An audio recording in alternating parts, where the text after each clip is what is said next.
I never would have been out on FM 864 that late if it weren't for the calves ignoring the hay like they'd formed a union and decided to starve themselves in solidarity. We'd had a dry snap, cedar pollen making everybody cough, and my boss, Wade, swore the pellets from the feed store in town were the only thing keeping the yearlings fat enough for the sale barn. He'd called me while I was walking out of the high school stadium. Broncos had just shut down Ozona and folks were honking around the square, asked if I could run a load of feed to the north pasture before midnight. I'd do it myself, he said, but my back's gone to hell and those cows get stupid when they sense a front moving in. I told him no problem. You tell a man no problem when he signs your checks. I topped off at the Stripes on Crockett Avenue because the diesel pumps by the interstate were a madhouse of 18-wheelers swaying like steel longhorns. Inside, the hum from the coolers was louder than the radio, a country station trying to push through static, and the coffee tasted like it had been on the burner since Tuesday. Two ranch hands in dusty caps leaned against the hot case by the burritos and talked easy about deer they'd seen near the Caverns Road. When I slid a 10 across the counter, the older cashier glanced at the sacks of range cubes in the bed of my truck and said, "You be careful out yonder, honey. Folks say he been running again tonight." "Who?" I asked, thinking she meant a loose bull Dot. She cocked her head like I'd asked if water was wet. "Red Chevy. Older than sin, single cab. Out by 864. He'll come up on you then." Pfft. She flicked her fingers like throwing dust. Dot. The ranch hands chuckled the way men do when they don't exactly want to be in a story, but can't help enjoying it. One said, "Saw it once. Swear to God. That truck was on me like a mosquito." I pulled into the bar ditch and there ain't nothing there but caliche dust and my heart knocking. "I got night eyes," the other said. "I seen jackrabbits flicker at 200 yards. That Chevy ain't a rabbit, it's a problem. Get on home quick." I grinned because people in Sonora tend to collect stories like arrowheads. I grew up in Junction, spent enough nights on ranch roads to know that wind and darkness can make anything look like it's coming for you. "I'll take it slow," I said, and they nodded as if I'd promised something sacred. Dot. The night felt cool, enough to bite. A southerly wind pushed from the hill country, making the mesquite leaves clap. The stadium lights thinned out behind me, then the courthouse square, and then I was alone with the two-lane blacktop and that long fluorescent barcode of center stripe scanning under my headlights. FM 864 has that way of narrowing your world. A ribbon of asphalt spooled between barbed wire and low draws, cattle guards like iron teeth that clanged under the tires when you crossed them, the kind of road where you know every culvert and mailbox by feel. Dot. The first odd thing was ordinary. I saw dust hanging in the beams ahead, an unsettled veil drifting over the road like campfire smoke. You get that when somebody cut across a side pasture, or when wind lifts from a caliche entry. I checked the mirrors out of habit, expecting to see taillights cresting the last rise behind me. Nothing. I slowed anyhow. The dust tasted chalky when it sifted through the vents, and it had that old gasoline tang that clings to your tongue, like a gas can that's been sitting in a sun-baked barn for 30 summers. A mile later, at the turnoff where the mailbox has a metal longhorn welded to it, I felt a tremble in the steering wheel like wind had punched the side of the truck. Then the rearview mirror filled with a dull glow, orange rather than white, and the sound came, low first, a throat clear, then a throttle-raising hair. It wasn't a modern hum. It was that chesty V8 rumble you feel across your ribs, the kind that throws a little oil smell in the mix. I checked my speed, 52, and eased right, giving whoever it was space to pass. In the mirror, I caught a shape. Single cab, fenders squared, grille pale as a bone. The old stamped tailgate with the Chevrolet letters, I could have sworn. I saw them as if they were lit from inside the metal. The paint was not cherry or candy or anything proud, more like fence primer red, that tired shade that bleaches in the sun. Headlights clouded, one a degree lower so it looked like the truck was squinting. I braced for the wash of air as it pulled alongside. There was a rattle, chains on a tailgate, or a loose toolbox. I swear I heard the faintest radio, tinny, someone singing about Amarillo. Then it was even with me. A slab of faded red in my periphery, and I glanced because of course I did, because a human being can refuse a lot of things but not curiosity. There was a driver, a hat brim, low, a jawline that might have been a man's, or might have been a trick of my own window reflection. No other details, like the light decided not to fall there. I waited for its back bumper to swing in front, waited for the whap of grit on my windshield, but none of it happened. Instead, the dust lifted again, not in a cloud blown straight back, but in a lifting like a skirt caught by a draft. My headlights pushed through and lit empty road. The rumble was gone. The only sound was my tires over asphalt and the clink of my tie-down chain in the bed tapping the tailgate in the breeze. I laughed out loud. It wasn't a warm sound. It was one of those laughs you do when your body wants to test if your mouth still works. I said to nobody, "Okay then," and turned up the radio to fill the cab with a voice that would make sense. Nothing but static.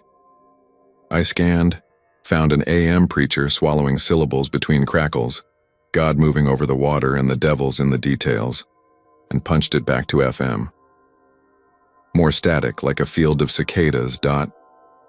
Maybe I would have chalked it to fatigue if the next thing hadn't happened. At the first low water crossing, a cattle guard and a dip where a creek only exists when heaven finally remembers us, I saw fresh tracks cut across the white rock in the bar ditch. Old tires make soft edges. New tires leave sharp bites. These were sharp, ridged with that narrower stance from older trucks. They came off a ranch road gate that I knew stayed chained, crossed the ditch, and climbed the slope toward the bend where the oak leans out over the fence line. I pulled to the shoulder, left the engine idling, and stepped out into the night. The wind smelled like cedar and cold iron. Coyotes yipped somewhere to the north, short, excited notes that turned to sad ones when they roll together. Out here you get used to the way sound seems close and far at the same time. I walked to the tracks and crouched. They were crisp enough to cut your finger if you needed them to. Caliche dust filled the grooves. In the beam of my flashlight, the ruts gleamed like new scars. They went up that slope between the two prickly pears and past a chunk of limestone shaped like a saddle. They just kept going, tidy as if laid with a carpenter's level. At the fence they did not stop, or swerve. They passed under the lower wire that didn't sag, that showed no scrape, and on up to where the slope met the road. On the shoulder the ruts erased. Road surface, clean as Monday. I wasn't eager to stand there long. My granddad always said, "If something doesn't feel right, don't argue it." I drove the rest of the way to Wade's North Gate at 30, high beams off, not because I believed the old truck was lingering, but because I didn't want to spook the deer that liked to launch themselves into radiators like it's a county fair event. The metal latch found its groove with a noise like a swallowed cough. I scattered the range cubes across the dirt, listening to the soft drum of pellets and the dull jostle of the cattle waking, snorting, their breath making damp, ghosts in the light. When I slammed the tailgate, it echoed down the draw. It was on the ride back that the night put its hands on me. Just east of the mailbox with the longhorn, right where the road dips and you see the red blink of a windmill light if you squint. A shape settled into my mirror again, the orange headlight glow fitting itself around my tailgate like a hand finding a pocket. The sound came too, low and pleased, like it recognized me. I told myself, okay, good, a real truck, not a trick. Some rancher out late with salt blocks in the bed. I gave a couple taps on the brake to let him know I knew he was there. He tucked up closer, close enough that I could count the slats in the grill in the mirror. I rolled the window down a crack against my better judgment, and the air carried more of that old gas smell, warming against the heater. I downshifted and the manual whined, and the truck behind me lifted its throat in reply. We topped the rise by the stand of live oaks, and there was the next bend, the one where the road skirts a shallow draw and the dirt shows the ribs of the land. I put my blinker on out of habit, a silly, ordinary gesture, and the Chevy eased, left like it would pass.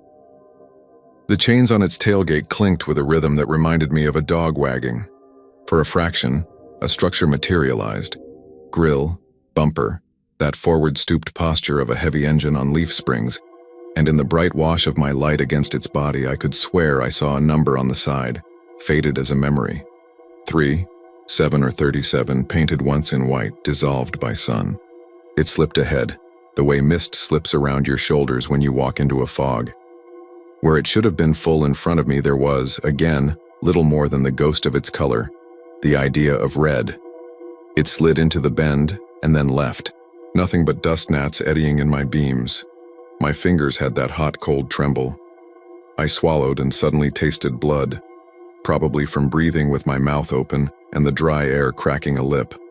Calm down. I told myself what I tell myself when something breaks on a fence line and you're alone and dusk comes fast. Do the next ordinary thing.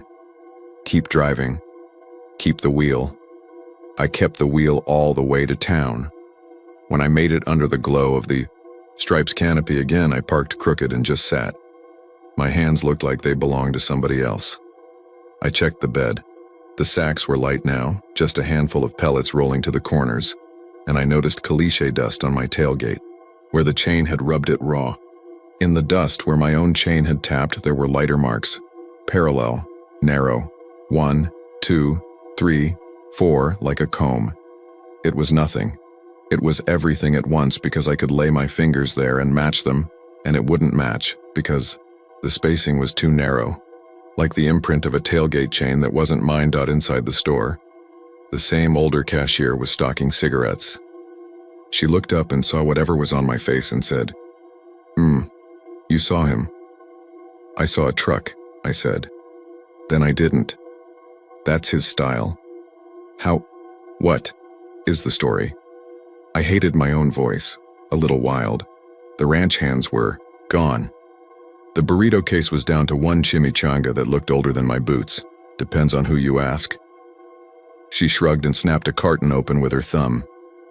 "Some folks say oil field boy back in '84 fell asleep after a double, rolled his C10 into a draw out there and never got found till spring, and his mama lit a candle in her window every night.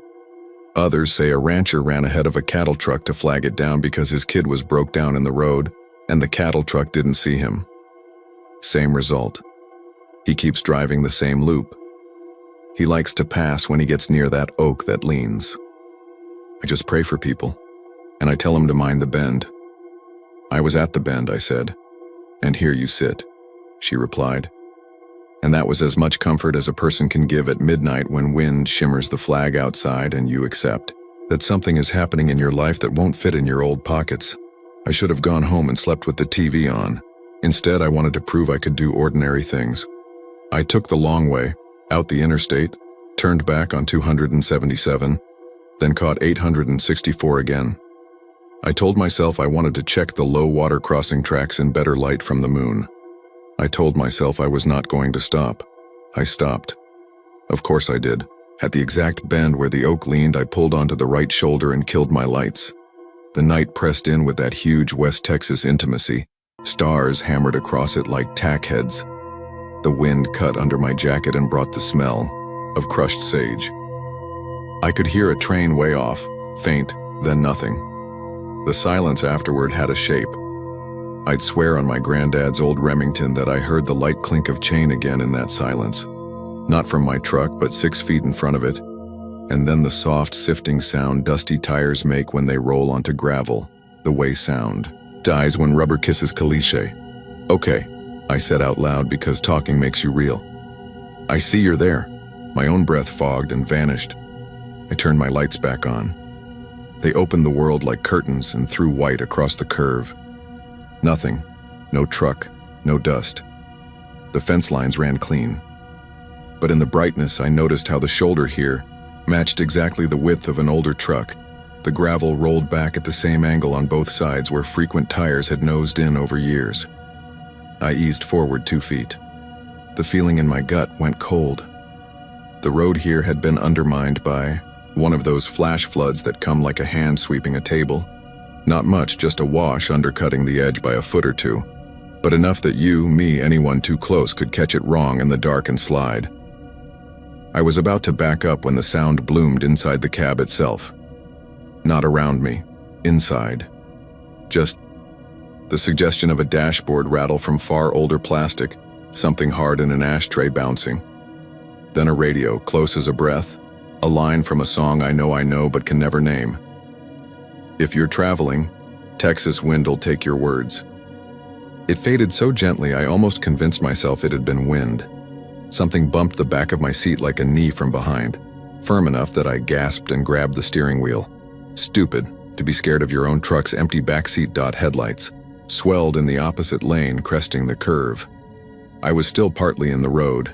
I threw it in reverse and the manual protested, teeth catching, and all I could think was, do not stall here. The approaching vehicle's lights grew wide and white. I felt another nudge from behind, not a hit, just insistence, and the radio not radio voice said one word, clear through the babble of static. Back. I backed.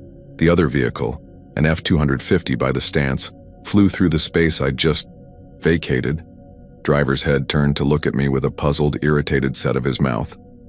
He was past and gone. I breathed. I put it in first and sat long enough to feel my heartbeat stop trying to escape out my tongue. Enough. That was the thought that got me home. I slept until almost noon, which I never do. Sunlight made bars on my bedroom floor through the blinds. The world had the audacity to continue. Neighbor's dog barked, a semi downshifted on the interstate, a church bell somewhere tested itself. When I went back out to my truck around lunch, because I wanted to be normal again, I wanted to be a person who runs to Sefco for a corn dog. I found the dust on my hood marked with something I couldn't ignore. Across the layer of caliche grit, low and straight, there was an imprint from left to right, maybe 2 feet long, faint but there. Like a one-letter alphabet written with pressure instead of ink. A recess, raised at the edges. Chev. No, not letters themselves. Just the suggestion where raised metal might have pressed and left a negative in powder. I ran a finger through it and the powder gathered in a ridge and clung to my skin. It smelled exactly like what the night had tasted like. Old gasoline and sunburned paint. I washed the hood. Sometimes you have to decide you don't live in someone else's story. I told myself I'd keep my mouth shut about it because men, like Wade, don't want to hear their help talk about ghosts when there are gates to mend and water troughs to clear. I even smiled to myself when I passed the cashier that afternoon and she said nothing more than, "How's your day, sugar?" Like we hadn't shared midnight at all. But that's not how this works. A week later, I took 864 again at dusk. Not because I wanted more of it, but because you can't reroute your life forever. The sun had just slid off the edge of the earth the way it does out here, quick as a trick. I drove the speed limit and sang to myself. Nothing on the radio but the DJ's voice far away, like he was calling from inside a well. When I topped the rise by those live oaks, I slowed because I've learned. I could see my own night from the week before like it was stamped on the road. Here is where I pulled over, here is the bit that was undercut. But the county must have come out and laid cold mix because the edge now had a shallow black lip sealing the danger. Someone else had recognized something wrong in that bend. That should have helped. It didn't. At the exact moment I told myself I was a fool for being tense, deer eyes flashed in the brush and a doe went airborne across the road. I braked instinctively and honked the horn. In the horn's echo, the way it bounced off the cut and back at me, I heard a second horn. A split second behind, like another truck answered mine, and the hair along my arm stood in salute. Another answer after that, far off. Maybe toward 277. Maybe the wind playing in a metal stock tank. Or maybe all of us on our loops, men and sounds and stories, never quite catching each other in the same place. I've told this exactly twice before now. The first time, Wade listened, nodded once without laughing and said, "I seen it, back when I was courting Mary. Don't go getting heroic with it." The second time I told myself in that dark mirror above the sink that I too did not want to be in stories.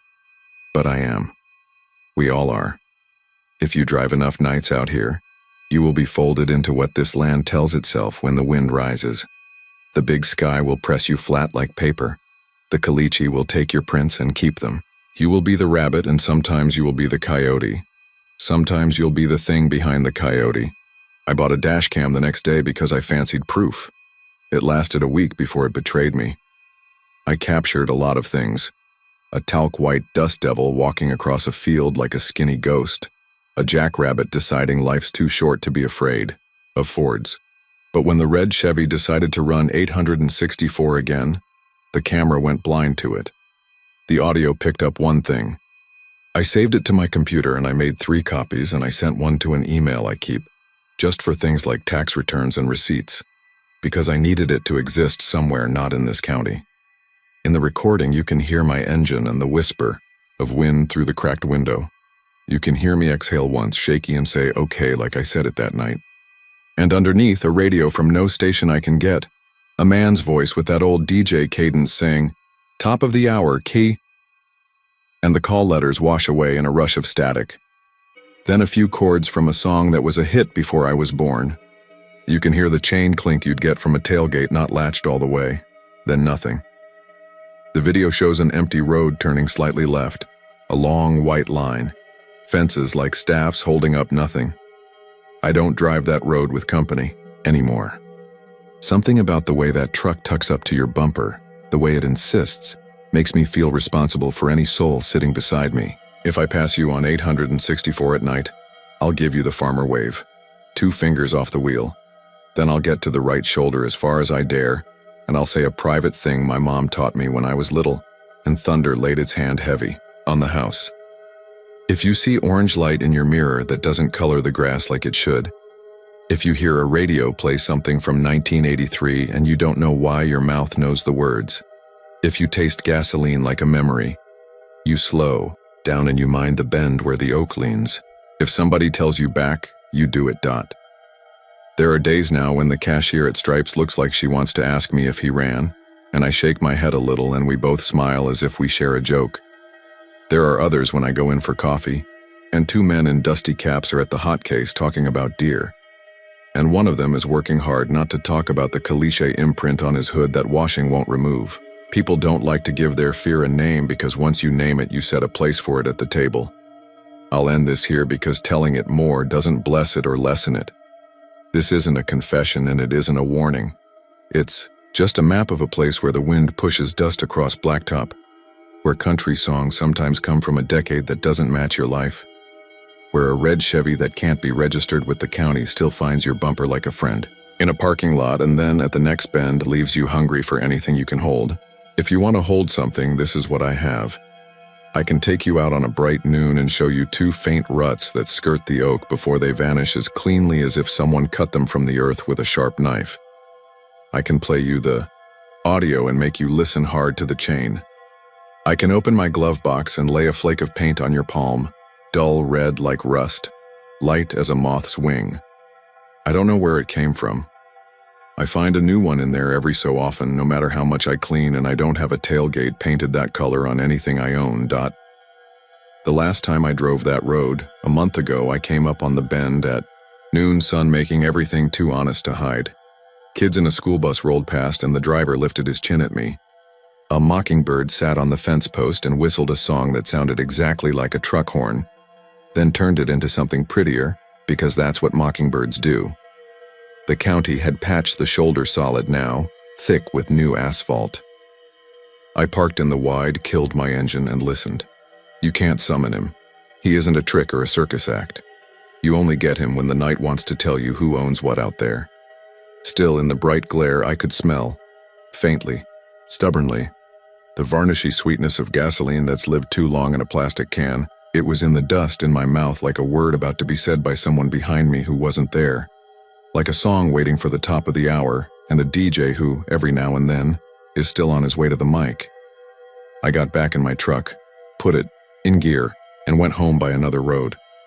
I didn't look in the rear view until I was in my driveway. Even then, I took it slow.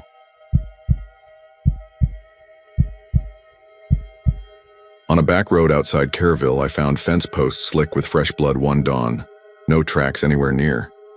I was out there because the cows had been nosing through a sag on our north fence, and Mr. Garza, who leases the pasture next to mine, called me before sunrise and said he'd seen calves pushing on the wire. It was a Friday in late October, the kind of hill country morning where the air is cool enough to make your breath show, and the cicadas haven't woken yet, but you can hear them thinking about it.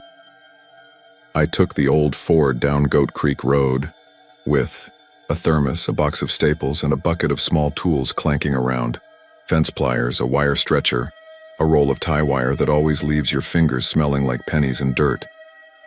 I had every intention of fixing a corner brace and getting back into town for the Tivy game that night. That's how normal the day started. The sky was still the color of a bruise when I turned onto our caliche lane. Caliche dust hangs in the air and tastes like chalk. You learn to breathe through your teeth. Past the first cattle guard, where the live oaks lean like old men toward the Guadalupe River, and the ash juniper, we call it cedar, even if the botanists don't, crowds the UI, fence line in shaggy clumps. There's a stretch where the posts run arrow straight set back from the ditch. That's where I saw it. A shine on the wood like morning dew. Only it wasn't dew. It was red, dark red in the hollows of the grain, and bright where it had smeared, wet enough that when I pressed my thumb against one post, it came away and the print it left filled up again like the board itself was bleeding. You expect a mess when hogs rub on something. Hogs leave sign. They churn up the ground and lay hair on the wire and script the dirt with cloven marks like commas. There was nothing. No hog tracks, no deer, no coyotes, no boots, not even the delicate little hieroglyphs birds leave. Just the faint pockmarks of last week's drizzle and some fallen live oak leaves stuck to the dampness like they'd grown there. The barbed wire sagged in a way I didn't like. Too even, like somebody had leaned on it at 6-foot intervals. But I could see in the weeds where the wire had never touched, and that bothered me more than anything. I stood there with my thumb red and the sound of the wind coming through the cedar tops. The smell hit me next. Iron and something like rain, the way it smells under a railroad bridge after a storm. I used my sleeve to wipe the post. It smeared like paint and left streaks down the white of the cedar. My dog Boone, who usually bounds, out as if the brush is a party he's late for, wouldn't cross the ditch. He stood with his paws on the caliche, toes splayed, head low, the whites of his eyes showing around the amber like he was embarrassed to be scared. "Well," I said, to Boone, "that's a new one." I told myself it was kids. We get bored kids out there sometimes. I was a bored kid once and I know the look of it, but I couldn't figure how they'd gotten in without a single boot print, and there's a low water crossing up the road with a slab of concrete that always tattles with dusty shoe outlines. I checked that slab later, clean as a kitchen counter. I told myself maybe somebody poured pig blood on the posts from a bucket. But why? At dawn? On a weekday? People don't get up that early in Kerr County unless they're headed to work, or they never went to bed. I tightened the wire, tied in a new stay, and did the little fiddly things you do when you're trying not to think hard about whatever's right in front of you. I hammered a staple into the post. It went in easy. Too easy. Like the wood was soft, and a tiny red bead swelled around it. Just a little. Like the post was a finger you'd pricked. I backed away then, and I'm not ashamed to say I cussed, because I've been building fence since I could hold a hammer and posts don't do that. When I finally called Mr. Garza, he said something like, "Hogs, most likely. They'll make a mess and vanish," in the graveled voice of a man who'd learned not to spook himself. We met an hour later at the Valero on Sidney Baker. He got coffee and I grabbed a breakfast taco wrapped in foil that burned my fingers. People in line were in antler shirts. The big home game, Fredericksburg coming in, Go Tivy signs flapping outside the car wash, and everything smelled like gasoline, hot eggs, and paper napkins. The cashier asked if we wanted a receipt, and Mr. Garza said, "Keep it," like always. An ordinary errand before an ordinary day. Back at the fence, the posts had gone dark from drying, and you could pretend if you squinted that it was some kind of sap staining, though cedar doesn't run like that. I'd wiped most of it with my sleeve, and my sleeve had dried stiff. Garza crouched and peered and finally reached out with one finger, touched, and sniffed. He didn't say it was blood, but he didn't say it wasn't. He told me old stories, then not like he believed them, but because hill country men carry stories the way they carry pocket knives. He said his granddad used to talk about something tall that ran the fences when the Northers came in, some shape that stayed between posts like it was measuring, and how you'd find wire humming and staples weeping like they were ashamed. "Never seen it myself," he said, straightening up slow. "And I ain't starting today. We strung some new wire, we talked about cedar prices and the drought. We talked about the Tivy quarterback and whether his arm would last into the second half. The wind came up a little from the north, hot still, but with that burr on it that means a change is coming. When Garza left, I stayed to walk the line. It's habit. You think if you just keep your boots moving, the world will keep making sense. Past the corner brace and down toward the draw where the grass grows taller even when nothing else does, I saw it again. 4 posts in a row, each with red smudged along the side that faces the pasture, as if something had pressed against them right where a shoulder would be on a tall man. I wiped one and the smear broke into rivulets, some dripping down the face, some pulling the other direction like the wood was drawing it in. That night I sat at the game with my brother-in-law, who teaches shop at TV, and we ate Frito pie and yelled at referees, and the band did that thing where they make the shape of Texas on the field, and a cold breath rode in with the second quarter, and people zipped their hoodies. The stadium has those lights that flatten faces, make everyone look carved from chalk. Around halftime, I couldn't stop thinking about the wire singing under a front. I left early. People teased. "You baby can't take the chill," someone hollered. I waved, walked to my truck smelling like fry oil and chili powder, and drove back out Goat Creek with the radio low and the heater ticking. The fence line at night is a different animal. You can know it like your own kitchen during daylight and still find it strange after dark. The truck headlights caught the reflectors on the corner posts and made the eyes of animals you don't want to see. I parked in the ditch with the tires angled so I could jump off and go if I needed. Boone whined once and went quiet. I'd brought a little string of sleigh bells I clip on gates when I'm moving cattle. I tied them to the fence in 3 places and dusted the bare ground with baby powder like some kind of amateur detective. Because if there were no tracks in dust and no tracks in powder, I wanted that fact to sit up and bark. It wasn't 10 minutes before the first bell shook. Not rang. Shook. Like the whole thing had been plucked and it shivered down the wire. The barbs hummed. Not a note you hear exactly, but a note that gets into your molars and your scalp. I stood very still and the wind went dead. The field beyond the fence was a mile of dark beard. There was a click, like a gate chain settling, and the second string of bells trembled 3 times left to right, and the powder made little puffs as if someone had clapped their hands an inch over it to raise a ghost. I had the little .2 I keep for snakes, unloaded, safety off because I'm not an absolute fool. I never pointed it at anything. I just held it down and to the side and promised myself if a teenager jumped out, I'd scare him so good he'd be honest by accident. The third bell shook on its own, a slow shake like a dog with a thorn in its foot. The wire lifted, sagged, lifted again in the next panel, like something was leaning panel to panel. There was no silhouette, no gleam of eye, but there was weight. If you've ever watched someone climb a chain-link fence on a moonless night, you know what I mean. You don't have to see them to feel the pattern of motion in the fence itself. The powder held. I went to my knees and put my face to the ground and still nothing marked it. It was wrong enough that my stomach tightened. I tasted metal. Boone let out one hiss of breath, like he'd been holding it for too long. Then he tucked himself under the truck and pressed his belly to the cool. I had put my phone on the T-post across from the middle bell, camera on, pointed low. I don't like cameras at night, but I wanted to be able to tell myself a story later with proof in it. After nothing revealed itself for another 15 minutes, I drove home and drank a beer in the laundry room without turning on the light so I wouldn't wake my wife, who thinks the world is mostly fine and that I am given to seeing shadows.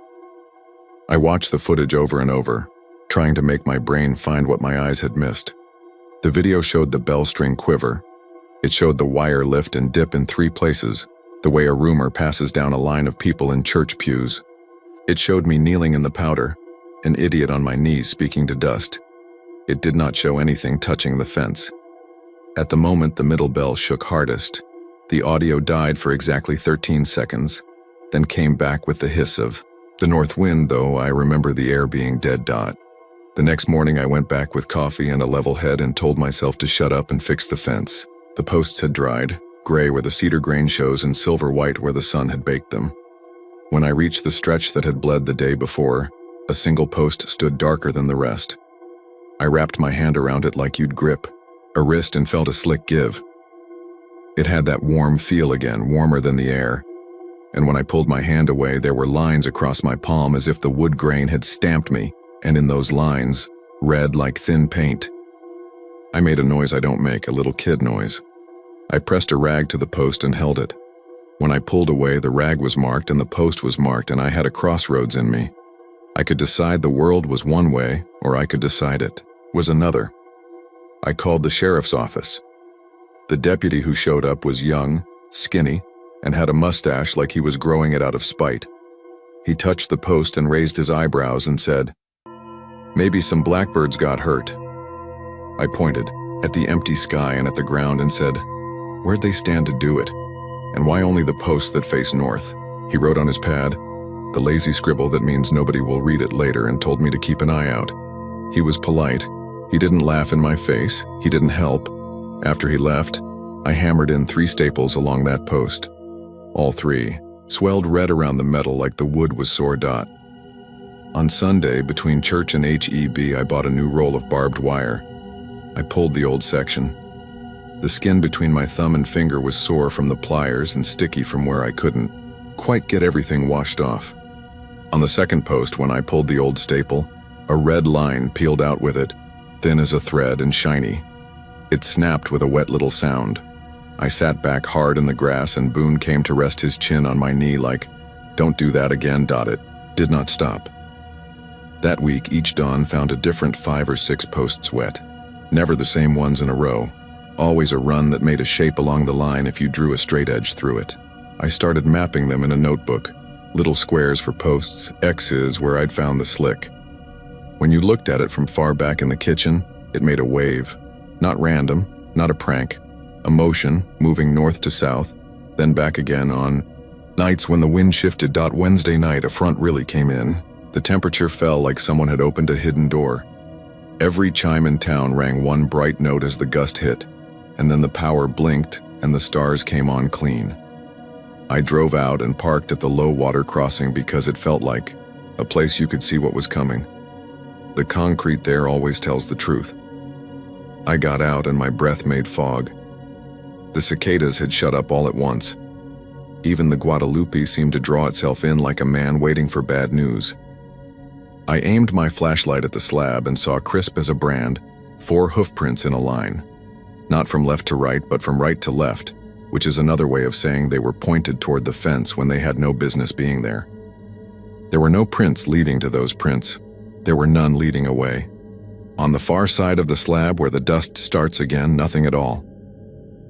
I went to the fence with my light held low. The beam picked out the glitter of barbs and the little burrs of rust that bloom no matter how clean you keep a wire. The posts ahead were dark, and then one in the middle glistened like it had been lacquered. Right then the wire in front of me rose, sagged, rose again as if a weight had settled against it in 3 places. The staple I'd driven that morning creaked, a nail and a bored sigh. The air smelled like the inside of a cut lip. "Hey," I said, not smart or brave. Just the word your mouth makes when it meets a thing you cannot put in any drawer you have. "Hey, that's enough." The sound that came back wasn't a reply. It was the bell string 30 yards down shaking all once, then again, and then the gate at the corner, our oldest gate with the chain that's been on it since before my time, lifted and dropped like a man testing it once, twice, and then it clattered and went still. The powder I'd put down earlier because I was stubborn about the powder rippled without marking. My light caught nothing but a white moth banging itself dumb against my beam. I stuck my hand, my dumb, human, not yet learning hand, between the middle and bottom wire and pressed against the post the way a kid presses his forehead to a church pew. It felt hot through the grain. Something in the wire turned toward me. The barbs rotated without scraping. A tension moved under my palm like the post was a living animal shifting its weight. I knew then that if I left my hand there long enough, I'd feel a pulse, and that knowing made me wish for my wife's ordinary world so hard my eyes watered on their own. I pulled back and my skin had faint cross-hatching, tiny red lines where the wood grain had kissed me. They faded in a minute. They left a smell like wet nails on my skin. A coyote yipped way off, high and frantic, and cut himself short midway, like someone had pulled a plug on him. The north wind pressed its hand to the back of my neck and kept it there steady, the way a father does when he wants you to look at something you'd rather not see. And then, beyond the fence where the grass was black and the oak moats were knotted, a shape stood up that took the idea of standing and stretched it wrong. It was not taller than a man, not exactly, it was longer in the wrong direction. It was as if the fence itself had peeled a copy of itself out of the night and set it against me. Vertical lines, horizontal running through, not a body but the suggestion of one. The wire near my hand leaned toward it like attracted. I did what I always do when the world tilts. I acted like a ranch hand. I took my pliers out because that's what I had, and I tapped the post twice like I was knocking on a door. I said, "Not tonight." Stupid as that sounds, it's what came out. The shape did not move. The wire behind it went slack in a run of 6 panels, like someone had walked away leaning their full weight. In that soft sound of wire settling, every hair on my arms lifted. Boone, under the truck, growled a thin thread of sound that made me desperate not to let him out, desperate not to have anything I love on the wrong side of that fence. It ended the way bad weather ends, not with a bang, but with the regular sounds sneaking back in like they'd never left. The cicadas started. The whip-poor-will called from the draw, and in town, faint through the cold, I heard a freight train blow 2 longs and a short, though we don't get many trains now, and never at that hour. The post in front of me dulled, too ordinary. My palm smelled like rusty pennies. I tied the gate chain around the pipe in a complicated knot I did not need, as if the knot itself could declare the world was under control. In the morning, the posts were streaked dark where they had dried. One had a print smeared across it, not a handprint. It had the idea of fingers, too many of them, too long. No one believes a description like that. I wiped it with a rag, and the rag felt heavier after, the way a towel feels after you wring out the river but couldn't have because that's not how towels or rivers work. I put the rag in a plastic bag and then in a box on a shelf in the laundry room, because I didn't know what else to do with it that wouldn't feel like inviting something inside. A week later, Mr. Garza sold off the section that ran along my north fence, and I didn't ask why. He said something about property taxes and his knees, and we both pretended that was the whole of it. A real estate agent put up a sign and had a photographer take pictures carefully angled away from the fence line. The young deputy with the unearned mustache waved when he passed me on Sidney Baker, and I waved back like we'd been on a picnic together. I still stopped at that Valero. I still bought coffee I didn't need, and a breakfast taco wrapped in foil that burned my fingers. People in line still wore the antlers blue because the season rolled on, and so does everything else, even when it shouldn't. Sometimes at night when the wind shifts, I hear the bell string that I left out there because it felt right to leave. One thing that makes a human sound, and sometimes I hear it from the wrong direction. Not from the fence at all, but from behind the house, like the sound found its own route to my ears. I don't go check. I don't want to prove anything to myself that I can't then unprove. Boone doesn't like the back porch after dark. He puts his head under my hand and worries at my fingers until I touch him, as if contact is the whole trick. Maybe it is. You could say I imagined the shape. You could say kids drove out with a bucket. You could tell me about capillaries in wood and the way cedar soaks up anything you put on it and shows it back for days. You could say all that, and I would nod, because a person is allowed to build himself a little fence inside his head to keep out the worst of it. But in a coffee can on a shelf in my shed, there's a staple I pulled from that second post. It's stuck in a flake of cedar I pried loose, with the pliers when it wouldn't let go. When I open the can, which I do sometimes early before church or after I've been to HEB and the house is quiet, I smell iron, not old rust, but fresh. The cedar sliver in there is streaked dark like something soaked into it that never dried. The metal around the legs of the staple is stained like it came out of a body, and when I tilt it, if I am very still, something inside the pores of the wood glints as if wet. I told myself I'd take it to the lab at the high school where my brother-in-law teaches, but I haven't, because I am a coward in the most ordinary way. I want to keep the world I can fix with pliers. This fall, when the first blue norther comes down clean from the panhandle, when the Guadalupe drags its fog, Up over the banks at dawn and the live oaks drip like old coats, I won't walk the north fence. I'll walk the other side, where the posts are newer and the wires still bright, where the only things that hum are the cicadas and the highway a couple miles off. I'll wave to somebody in a white Ford at the stop sign. I'll pick up kolaches from the bakery in town and drop one off at my neighbor's because that's what we do, and I like the way normal looks on a table. And if I pass the coffee can on the shelf and think I should throw it away, that would be wise. If I think I should take it back to the fence and leave it there like a tax paid, that would be wise too, but I won't. I'll leave it where it is, sealed, so that on some other Friday night when the stadium lights make the sky a low-lit dome and the band writes Texas in shining dots, I can come home and open a small lid on a small world and smell the truth that refuses to be anything else. Not long ago, I drove that back road just after sunset, when the horizon goes the color of old peaches and the bats come out from under the bridge like thrown gravel. I slowed at the low water crossing. There were no prints, nothing had written on the concrete. When my tires rolled onto the slab, I felt the faintest shiver through the steering wheel. Not a bump, not a slip, nothing I could point to. Just the sensation of going over a seam where the world had been joined to itself and the joint was not flush. On the far side, where the dust begins again, I glanced at the fence without meaning to. Far down the line, just before the draw where the grass gets taller, something caught the last of the light. Not a shine, a wetness. The barbs hummed like they do when the wire itself is thinking. I didn't stop. I drove on, tires hissing on caliche, Boone panting, the radio low. In the rear view, I watched the reflectors blink past like small, polite eyes closing. The night filled the pasture.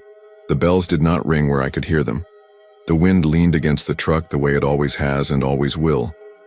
And somewhere in that black beard of grass, something measured itself against the posts we set in the ground and decided it was taller.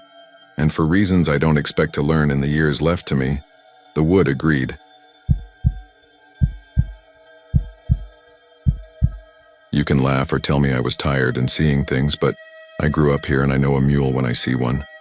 And what I saw out by the mesquite that night was a mule with eyes the color of watered milk. It stood in the washed-out moonlight just off the dirt ranch trail behind our south pasture, still as a fence post. I thought it belonged to the neighbors at first, maybe slipped a gate, but when I clucked my tongue and eased toward it, it didn't so much as flick an ear. It just stared. I got 10 paces away and my horse shied hard, nearly put me in the prickly pear, and when I looked back, the mule wasn't there. No crash of brush, no dust, no sound at all, and the space where it had been was empty except for a tuft of pale hair hung on a low mesquite branch that looked like cotton and felt cold as a wet bottle. It was November, the kind of night where your breath fogs when you ease a gate chain and the coyotes talk across the creek like they're trying to make a plan. The wind was down, everything else was loud. Crickets, a great horned owl down toward the draw, my geldings breathing, me telling him to hush and quit dancing. But that mule came and went like a blink. I kept that hair in my vest pocket until dawn. You can come by and see it yourself.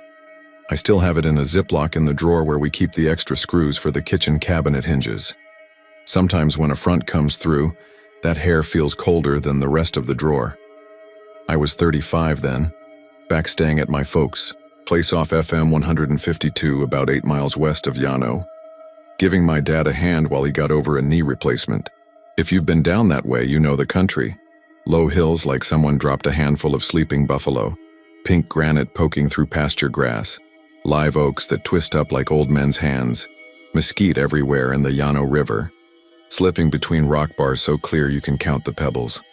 We run Angus crosses and a few goats because my mom likes to see something on a fence line when she drives the side-by-side, and we lease out the south section to deer hunters every fall.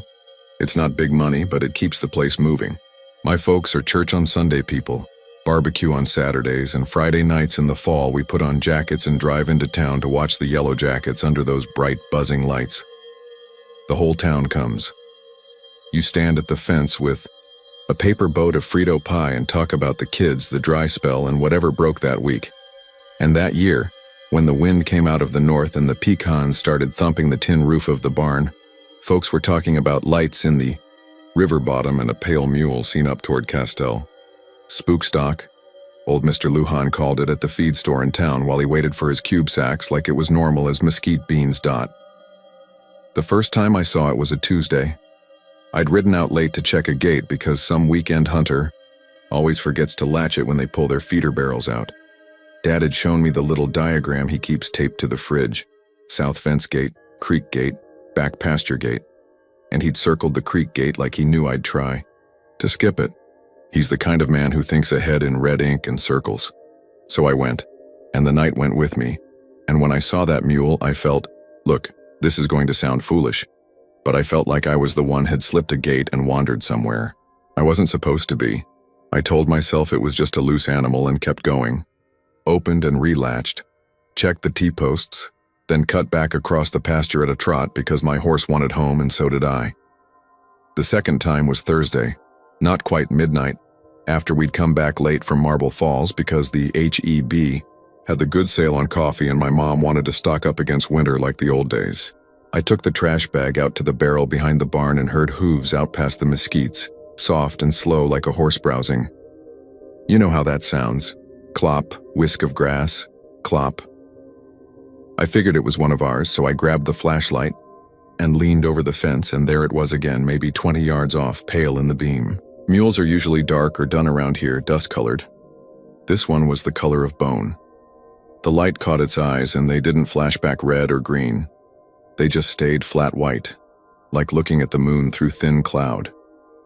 I whistled, low, and my flashlight flickered, and I felt the hair go up on my arms the way it does when a cold front hits in one sudden line.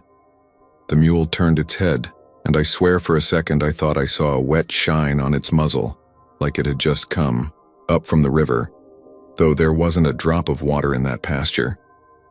Then the light went good again, and the mule was gone the way a dream goes. One breath in, one breath out, and you can't find the edges where it left. That night, I barely slept. Every time I dipped toward sleep, I'd hear that soft clop in the dirt or the mesh of the gate chain settle or a long, lonely bray rise up and fade like wind under a door. It wasn't exactly scary. It was more like being watched by a deer, just a prickle of attention kept on you. In the morning, I took coffee out back and looked for sign. I found tracks, but they were wrong. Too sharp, like they'd been cut into. The dirt with a stamp, and each print looked dusted with something chalky, a pale powder that smeared my finger like caliche from a road cut. I followed them as they wandered along the fence, turned toward the creek, and then stopped just short of the gate where the ground still held the shadow of frost. The prints quit like someone lifted the animal straight into the air and carried it away. I told Dad at breakfast. He didn't laugh. He also didn't say much, just made that little tight mouth he does when he's checking fence costs against the savings account in his head. When I said the eyes were white, Mom's spoon paused in her grits. "Don't talk about that," she said, so softly I almost missed it over the radio farm report. When I asked, "What?" she shook her head. "Folks have been seeing something like that since the flood," she said, "and some way before.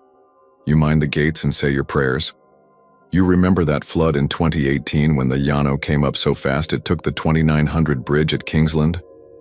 Dad had photos of the river chewing at the pier like it was made of crackers, and then it just gave. I'm not saying that made a ghost mule, but when water comes like that, it changes the shape of what's underneath everything. It crawls into old places and wakes them up.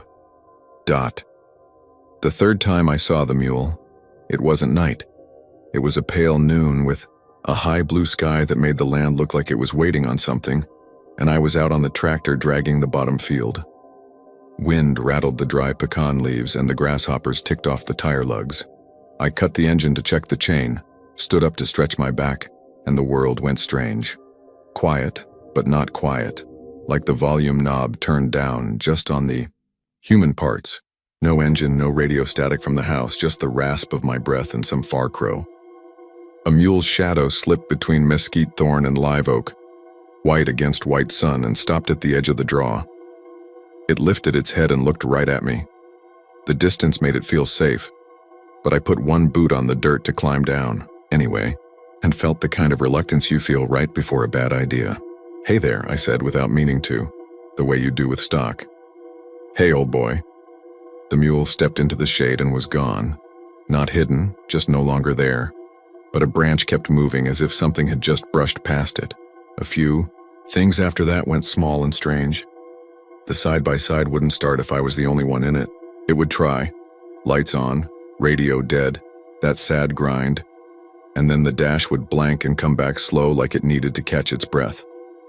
Dad could fire it on the first turn. The old clock by the window in the mudroom lost time in the late afternoons. Not minutes, but a whole hour swallowed at once. A pair of pale hairs showed up stuck in the cracked paint of the back door, like the wind had driven them there and pressed them under a thumb.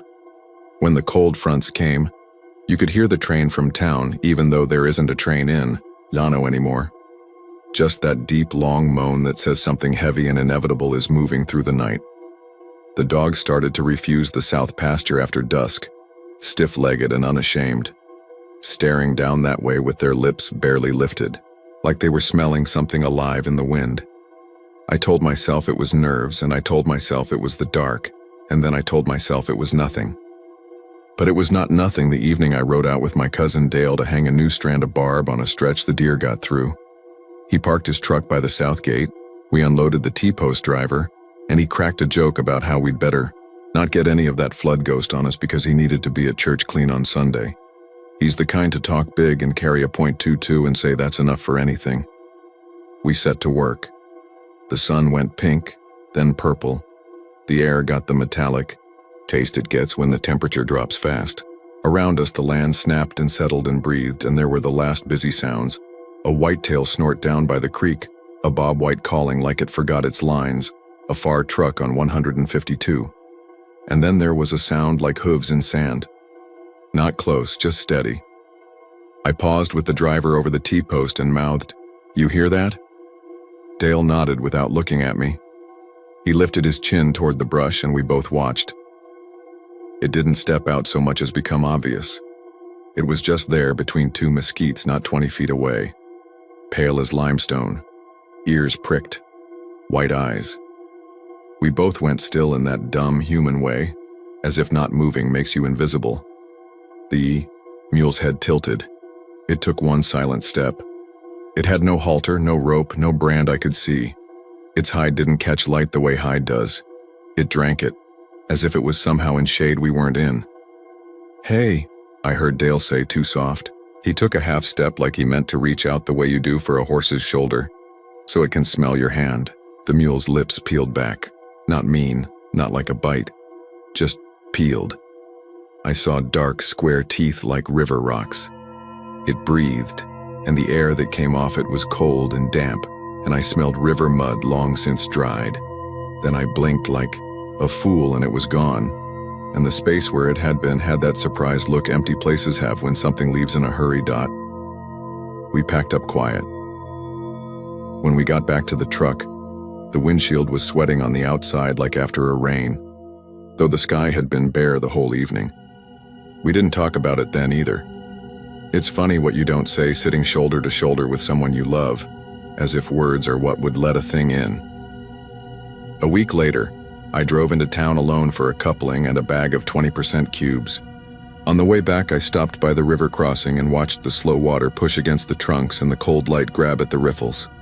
3 kids in hoodies were throwing rocks and daring each other to jump off the low bank. Their mom sat in a lawn chair with a Whataburger cup. It was everyday and fine, and I felt all right again. But that night, the dogs woke me with that low, embarrassed woof they use when something's wrong, but they're not sure it's their job. The clock in the mudroom read 12:41 a.m. The porch light was on, which meant Mom had heard them too. I got up, pulled boots on without socks, and stepped outside. Frost had painted every surface faintly white. The metal of the door latch had a rim of ice on it that felt like crushed glass against my palm. The night was still as a held breath, and on the red dirt just off the slab I saw hoof prints, not going to, not coming from, just a circle of them, dozen or more, set like a wreath around the water bowl. In each print, the dirt looked dusted with that pale powder that never quite wetted the way dust does. I reached down and touched one. It felt cool and left a ghost of chalk on my fingertip. "Go back in," I told the dogs, voice low like for children. They didn't argue. I stood there a long time because something in me said I wasn't alone. That's when I heard it. The clink of a chain, not the big bang of a gate swinging, just the light, busy music of a chain being turned softly in a gloved hand.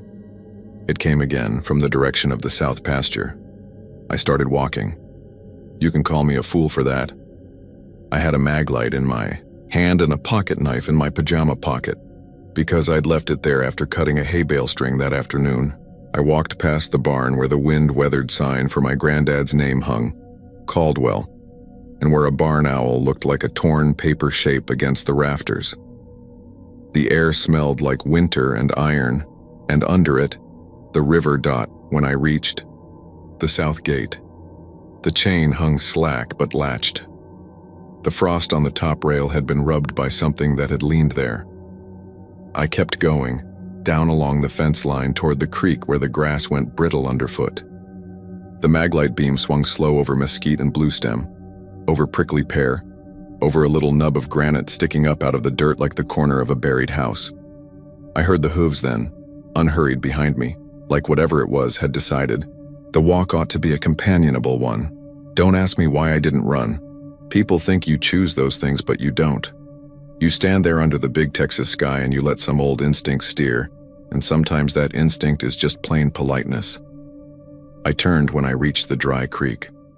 The mule stood across, from me in the wash, one hoof in the sand like it had been about to step and changed its mind. I could see stars through the screen of leafless hackberry. We looked at each other a while. I tried to remember if you're supposed to look animals in the eye or not. It didn't matter because its eyes weren't exactly eyes, not like ours. They were blank and full at the same time. You could fall into them, or skate across them like ice. My breath made a small fog. I heard the freight train sound again, far and long, even though I know there are no rails down here, and a cold wind slid through the little draw and set the last oak leaves whispering. The mule moved then, and when it did, the sound came a half-second late, like the world was catching up. "Do you want me to follow?" I asked, and I didn't mean to. The mule turned its head toward the far bank and took a step and another, and I went down into the draw. The sand under my boots felt wet like silt, though it hadn't rained in a week. When I climbed the other side, the mule had already walked 20 yards into the mesquite, quiet as a dream. It looked back and waited. We went on like that. Pasture, the spot where the hunters set their tripod each year. Past the place where as kids we played at building forts with dead limbs and old feed sack twine. Past a busted trough. Past a little rise where the granite shows itself and holds heat so you can warm your hands on it at sunset. I don't know how far. The world felt unstitched. No fences. No time. Just moving through a familiar body I somehow didn't know anymore. We reached a bit of low land thick with cedar elm, and the mule stopped. It lowered its head like it was drinking. I couldn't hear anything.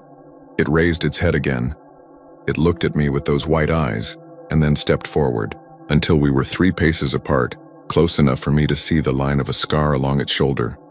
The way hair sometimes grows funny after old wire. Its breath clouded in the beam of the flashlight. I lifted my hand, slow and sorry and stupid, and held it out. It came closer the way a friendly old gelding will do if he expects a bit of apple. I waited for warmth, for the firm, curious touch of a muzzle. What I felt was cold. Not just winter night cold. Riverstone in January cold.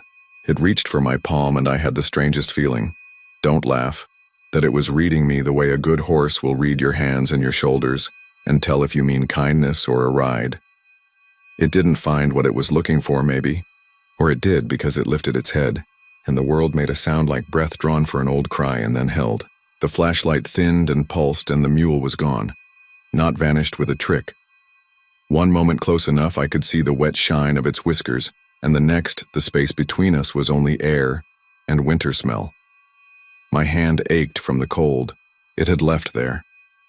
The sand at my feet was dark and damp in one perfect oval, as if a hoof had pressed there a second earlier, and the water was only now climbing back up out of the ground to fill the print.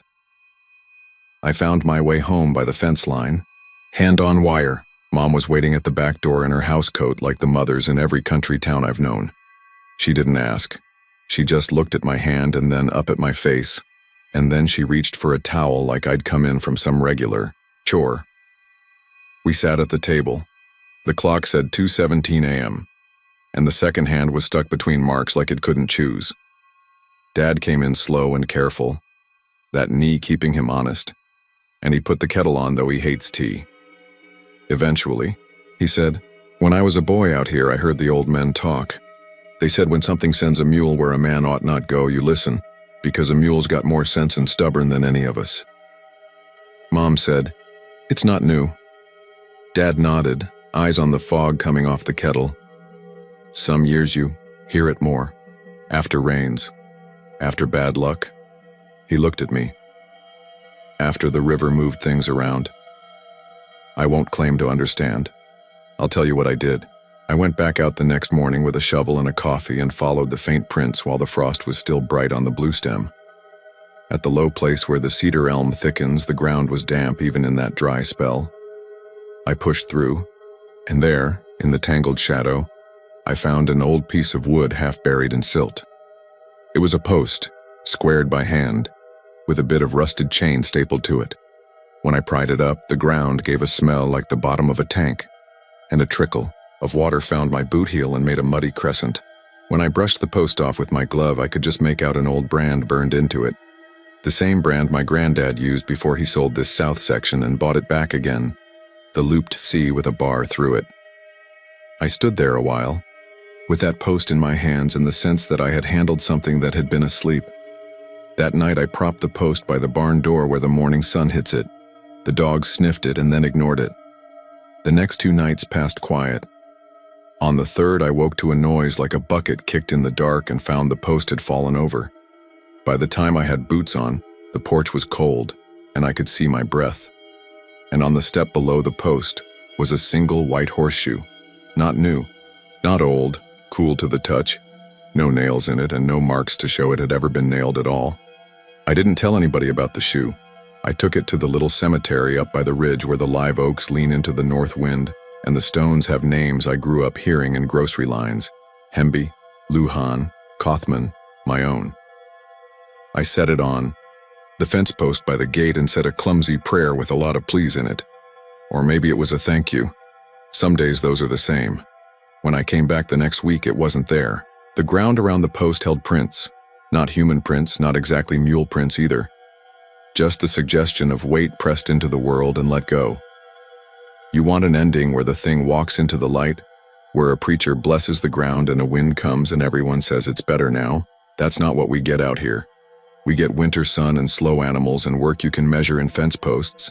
And we get nights where the coyotes talk like they've remembered bad news. And we get, once in a long while, something that looks back at us from the mesquite and asks a question we don't have words for. The mule still shows up some seasons. I don't go looking for it, but sometimes when the fog falls early in the low places and the dogs won't go down to the south pasture, I stand by the fence and feel that watchful attention settle on me like light. Sometimes it feels like a warning. Sometimes it feels like help. I don't put a name on it.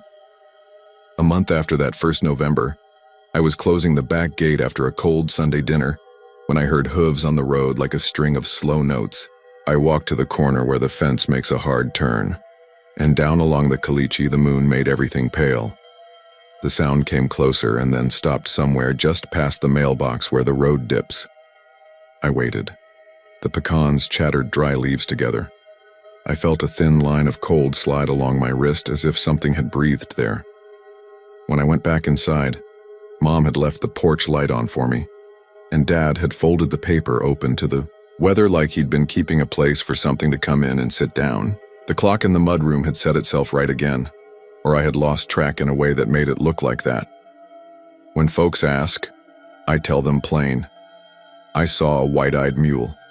It was pale and quiet and smelled like the river, and it put its hoof down, where it wanted you to notice, and then lifted it when it was ready, and it watched me like it had an opinion about whether I'd learned what I needed. I don't think it's evil, and I don't think it's anything you can chase off with a Bible verse or a rifle. I think it's tied to the land the way a brand mark is tied to hide and scab and scar. We try to own things out here. We fence and we name and we write it all down at the courthouse, and that makes us feel like we've pinned it. But the river keeps its own receipts. The old trails do too. Some nights when the wind comes from the north and rattles the tin and the thermometer drops hard enough to change your breath mid-sentence, I stand in the kitchen for a glass of water and catch my reflection in the dark window. Behind me, I sometimes think I see the briefest outline of something pale pause as if it's deciding whether to come stand beside me. The ice clinks in the glass. The dogs lift their heads and lay them down again. I don't turn around. I don't need to. There's a little circle of white powder on the back step that will be gone by morning no matter the weather. And there's a scuff on the south gate rail like a head leaned there to rest. And there's a smell sometimes that doesn't belong to any season but its own. We live with it like we live with the trains we don't have, hearing them anyway, feeling them pass, counting the cars, and never seeing a thing except the way everything feels slightly rearranged afterward. If you come by, I'll pour you coffee at the table with the loose leg and show you the drawer with the ziplock, and you can put your finger to that pale hair and feel what cold does when it belongs to something that's still moving. And if you stay late and the frost lays its hand over the field, watch the mesquite. If anything steps out and looks your way with white eyes, be polite. Let it take the lead. Some paths aren't in the daylight, and some guides don't kick up dust.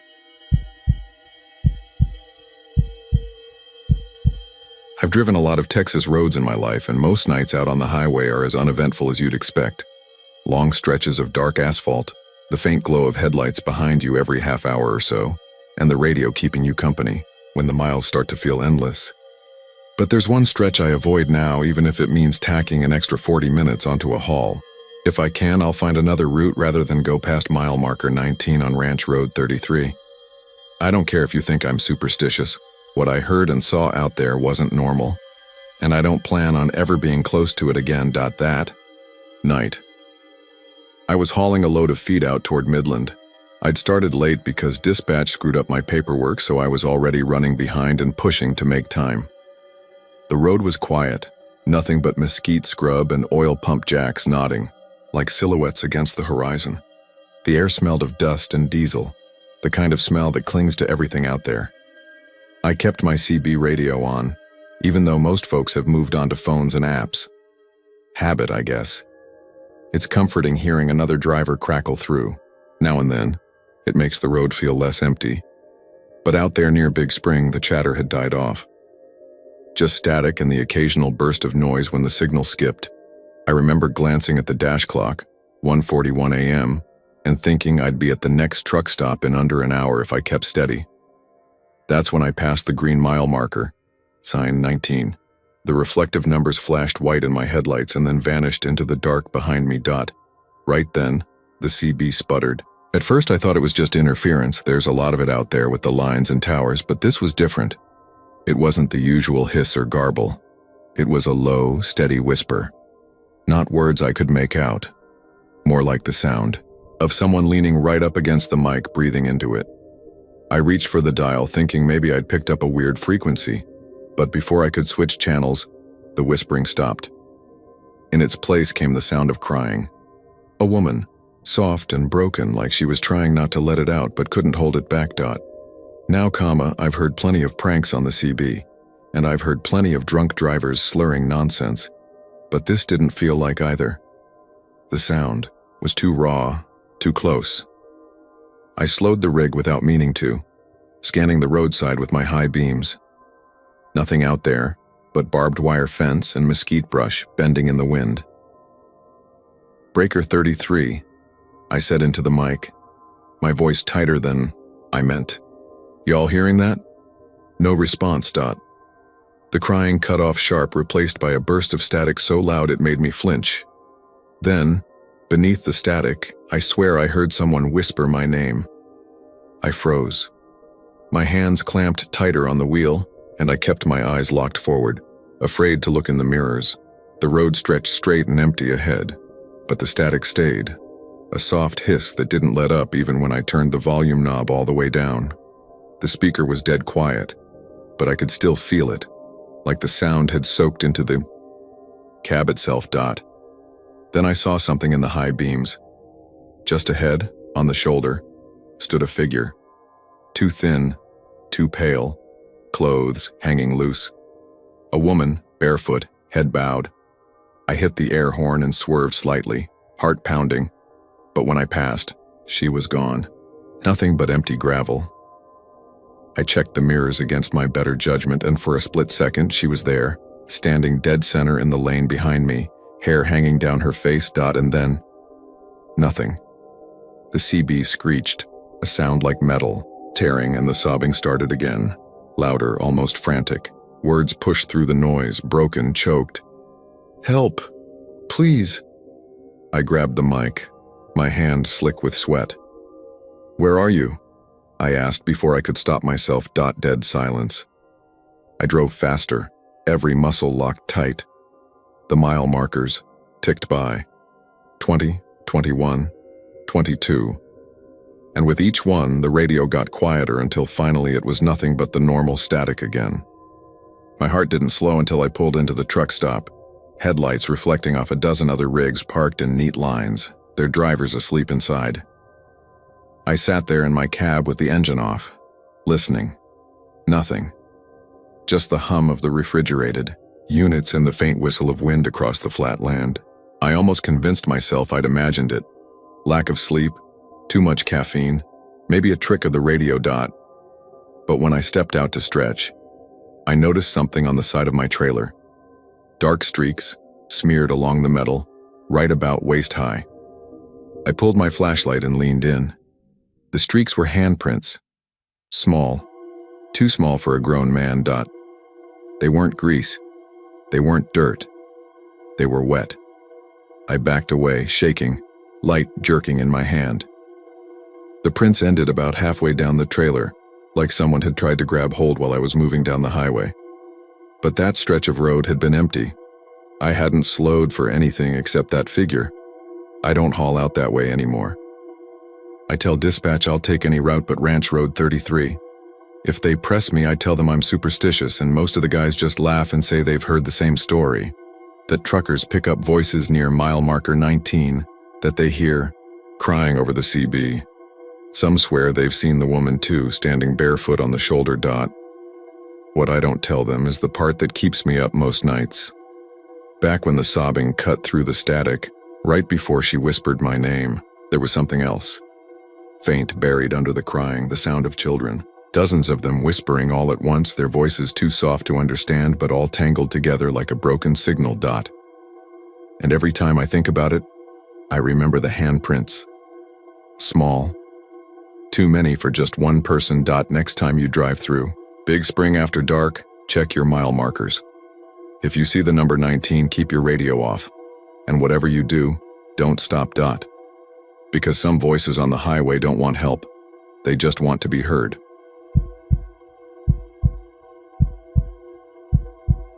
I'm not the kind of man who goes looking for strange things at night. I'm the kind who double knots his work boots, checks the water troughs, and makes sure the gates are chained the way I found them. That Friday had been normal enough. Eagle. Past Beat United South over in Laredo, and you could hear the band all the way across town when they rolled in late, horns echoing off the feed mill. I watched the highlights on a phone propped in the dash while my thermos cooled and the crickets took over the soundtrack. Around 11, I topped off at the Stripes off Veterans and got back on US 57. A dry north wind had blown all day, the kind that gets into your clothes and leaves caliche dust in your teeth. My job was simple. Swing down FM 1021 toward El Indio, cut into a pasture road by Rosita Valley, and check a busted float valve we'd been nursing along for a few weeks. Miguel was in San Antonio with his wife at the hospital. It was his lease, but we take care of each other's chores. No tardes, he'd texted. Don't take long. Coyote's been testy. The radio was a low hum of Tejano that faded to static past Seco mines, then picked up again when I crested a low rise and caught the casino glow way off to the east. The night felt bigger than usual. Sky like a dark pan of oil. Stars punched through like someone had drilled them there. Every few minutes, the wind came in soft gusts that rubbed the mesquite together until it sounded like whispering. I drove, with the window cracked to keep from dozing, kept one hand on the wheel and one on my thermos and let the tires talk on the patched asphalt. You learn to trust the road down here. US 57 is a straight shooter, But FM 1021 is where it starts to feel like you're driving into a sleep that's still awake. The reflectors are thin, fences run off into nothing, and every turnout looks like the last one. That night, the Kalishi shoulders were bright as bone in the headlights, flaring then falling away, flaring then falling away. Like breath. It was. After the turnoff, a chained pipe gate with a hand-painted no trespassing sign that's been shot twice, that I saw her. Not a shadow, not a trick of my windshield, not a deer. A girl, maybe 12, barefoot, white sundress to mid-calf, hair the color of the burnt grass along the ditch. She was walking the Kalishi on my side of the road, not hurried, not slow, like she'd been walking a long time and didn't mind it. I eased up on the gas and turned the brights down because it felt rude to light her up like that. She lifted her face as I pulled alongside, and her eyes did that strange thing eyes do at night, turning animal, but they were just eyes, tired, not scared. She didn't wave, she didn't stick out her thumb. She just kept her hands to her sides like we were two people passing on a sidewalk, and the polite thing was to not make it a big deal. "Hey," I said out loud through the cracked window. Before I remembered, there was no one to hear me but the wind. I rolled to a stop a few yards ahead, put the hazards on, and opened my door. "You okay?" My voice went nowhere.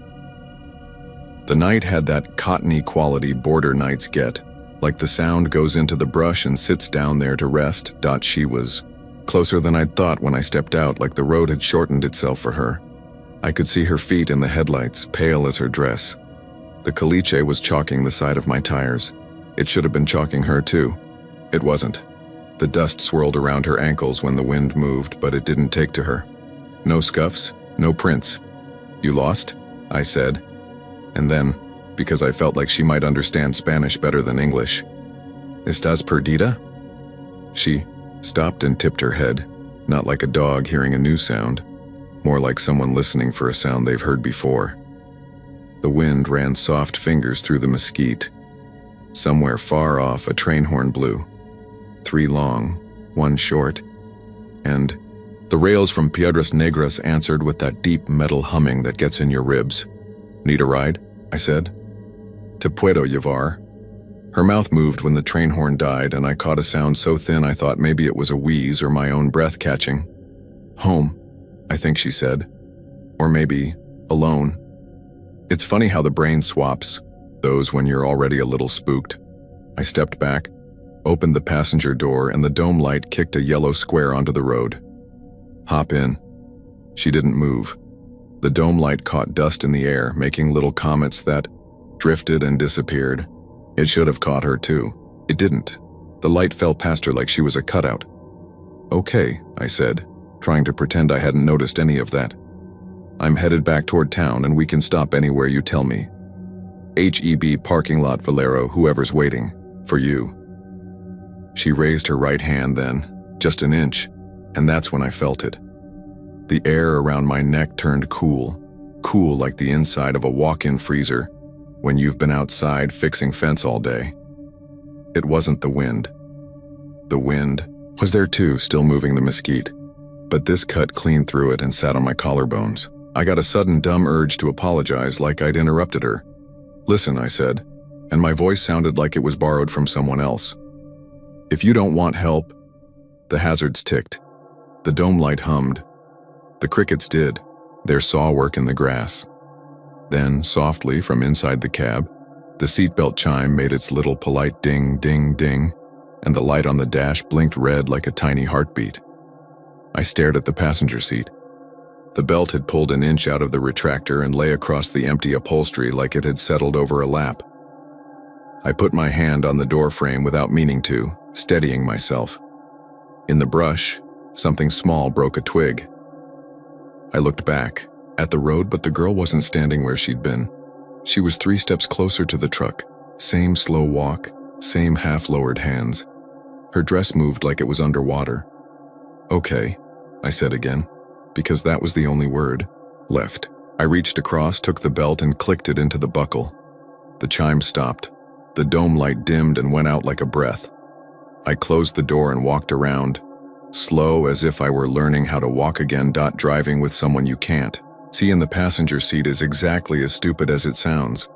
I put the truck in drive and told myself to focus on the road, on the hum of the tires, on the familiar sequence of shadow and reflector. The brights cut a slender path and anything beyond it felt like unused space. I didn't look at the passenger seat, but I could feel the belt against the buckle, the little bit of tension where it had caught, and the colder air seeping from that side like a tiny window was open that I couldn't see. "Where to?" I said, voice squeaking. "Adondi." "Home," she said again, more certain. The word was in my ear and not. It was in that space between your skull and your thoughts, where songs get stuck. "Where's home?" I asked. "Dondi sta." That's when I noticed the windshield fogging just at the bottom right. A small oval like someone was breathing on the glass. The heater had been running. It shouldn't have fogged.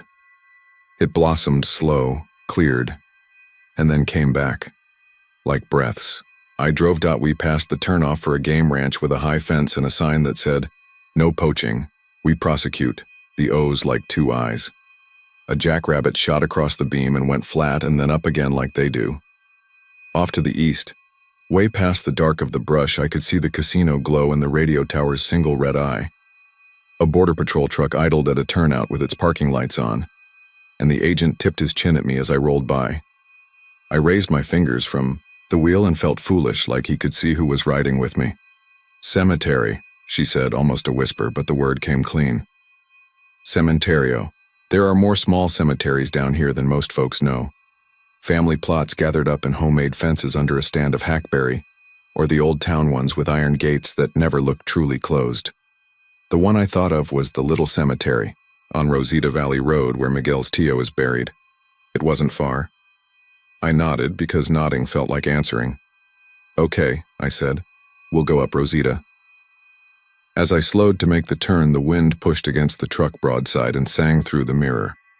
On the caliche, the tires thrummed, not unpleasantly, like a faraway drumline. Dust rose in a lazy cloud and turned the headlights into a tunnel.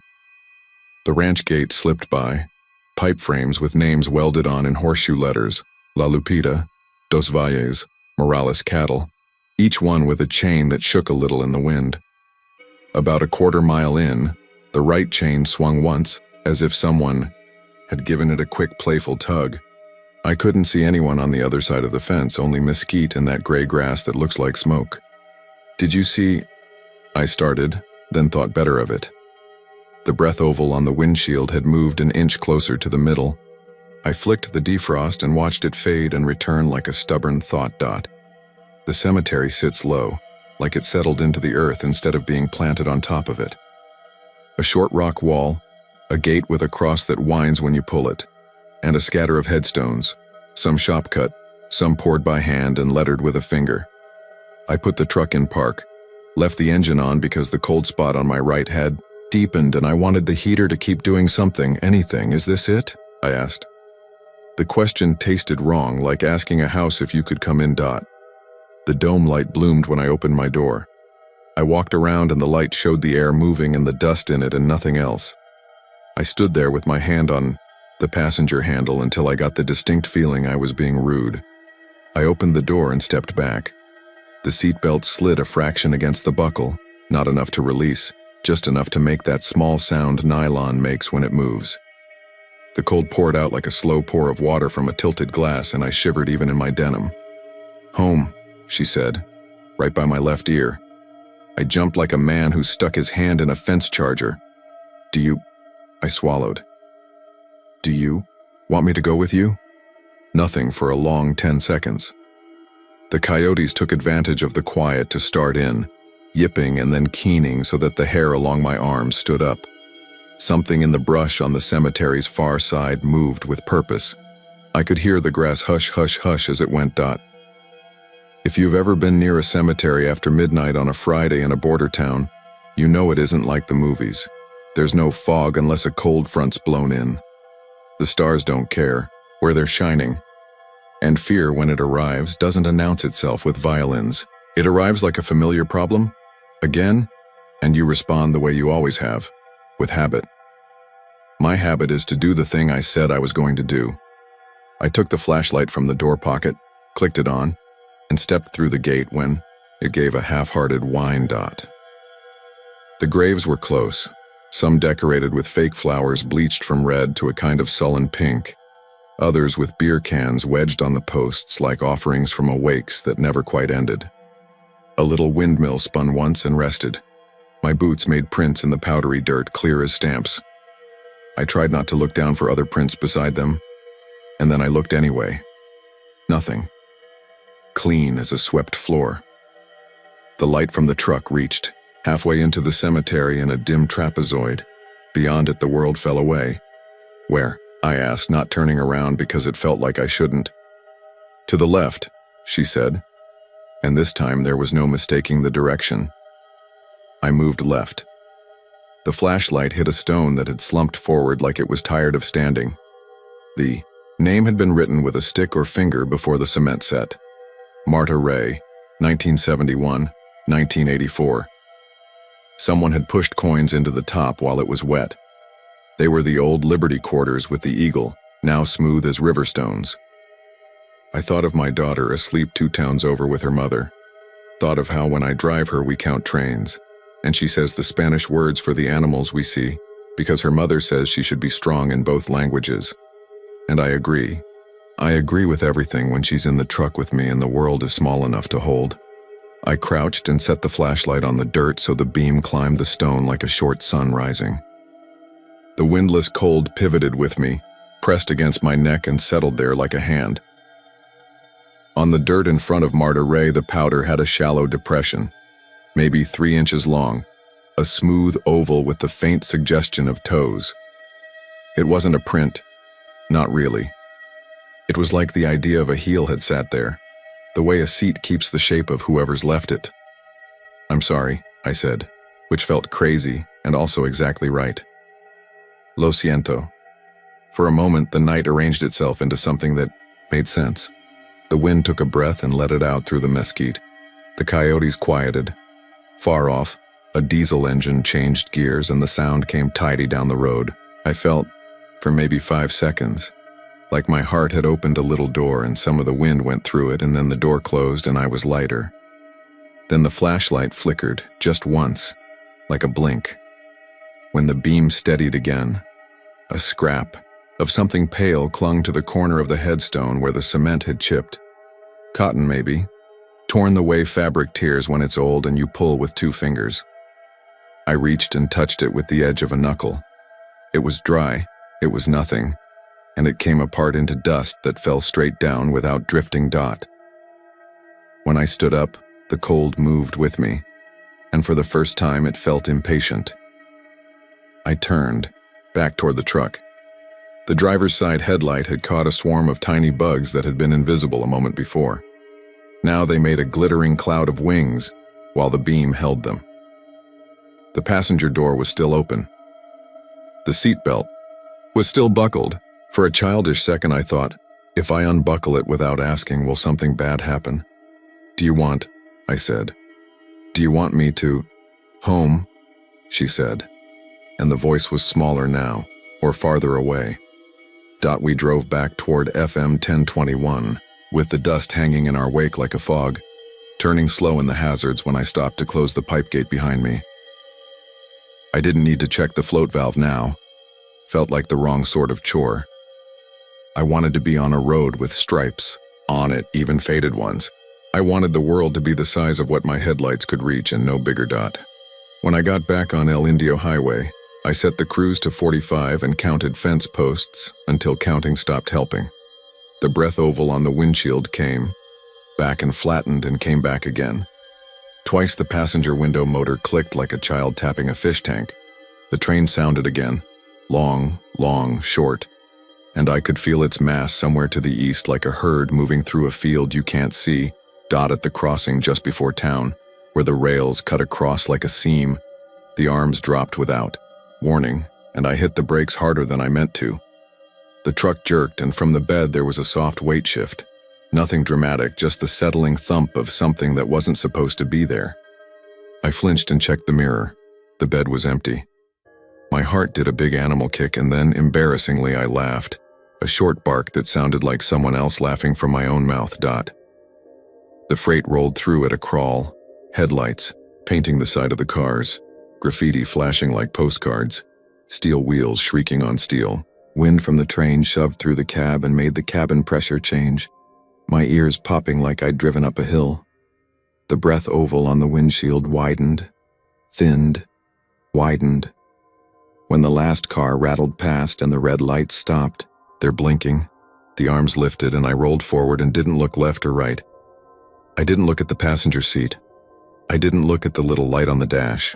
I drove straight to the old municipal cemetery on El Indio Road, the one with the lamp that's always half burnt out, and the stray dogs that trot along the fence line like they're patrolling Dot. The gate was closed, but it never feels closed. I pulled onto the gravel shoulder and put the truck in park. The clock on the dash said 1:12 a.m. I took my hands off the wheel, not because I wanted to, but because keeping them there started to feel like a kind of selfishness. "We're here," I said. "Estamos aquí." Nothing at first. The heater fan went on with its quiet plastic whir.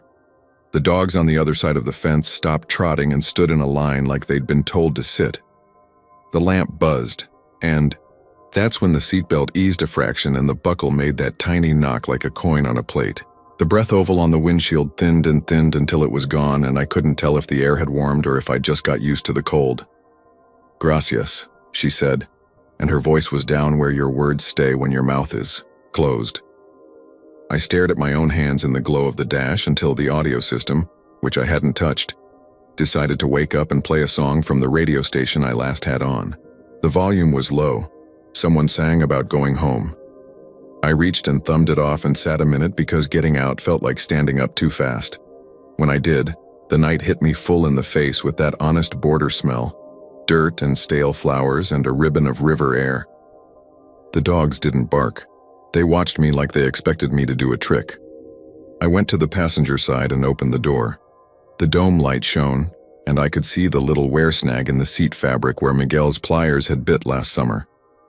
The belt lay slack and the buckle sat there as unremarkable as a spoon. On the rubber floor mat, where dust collects in the treads of your boots and your kid drops French fries, there was a single heel-shaped smear of white caliche the size of a young girl's. No toe lines, no ridges. A heel. Just the one. I should have wiped it with my sleeve. I should have taken a picture.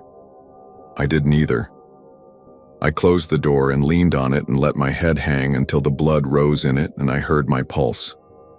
Then I went home. The next day, and the next, I tried to make a story that made sense for it.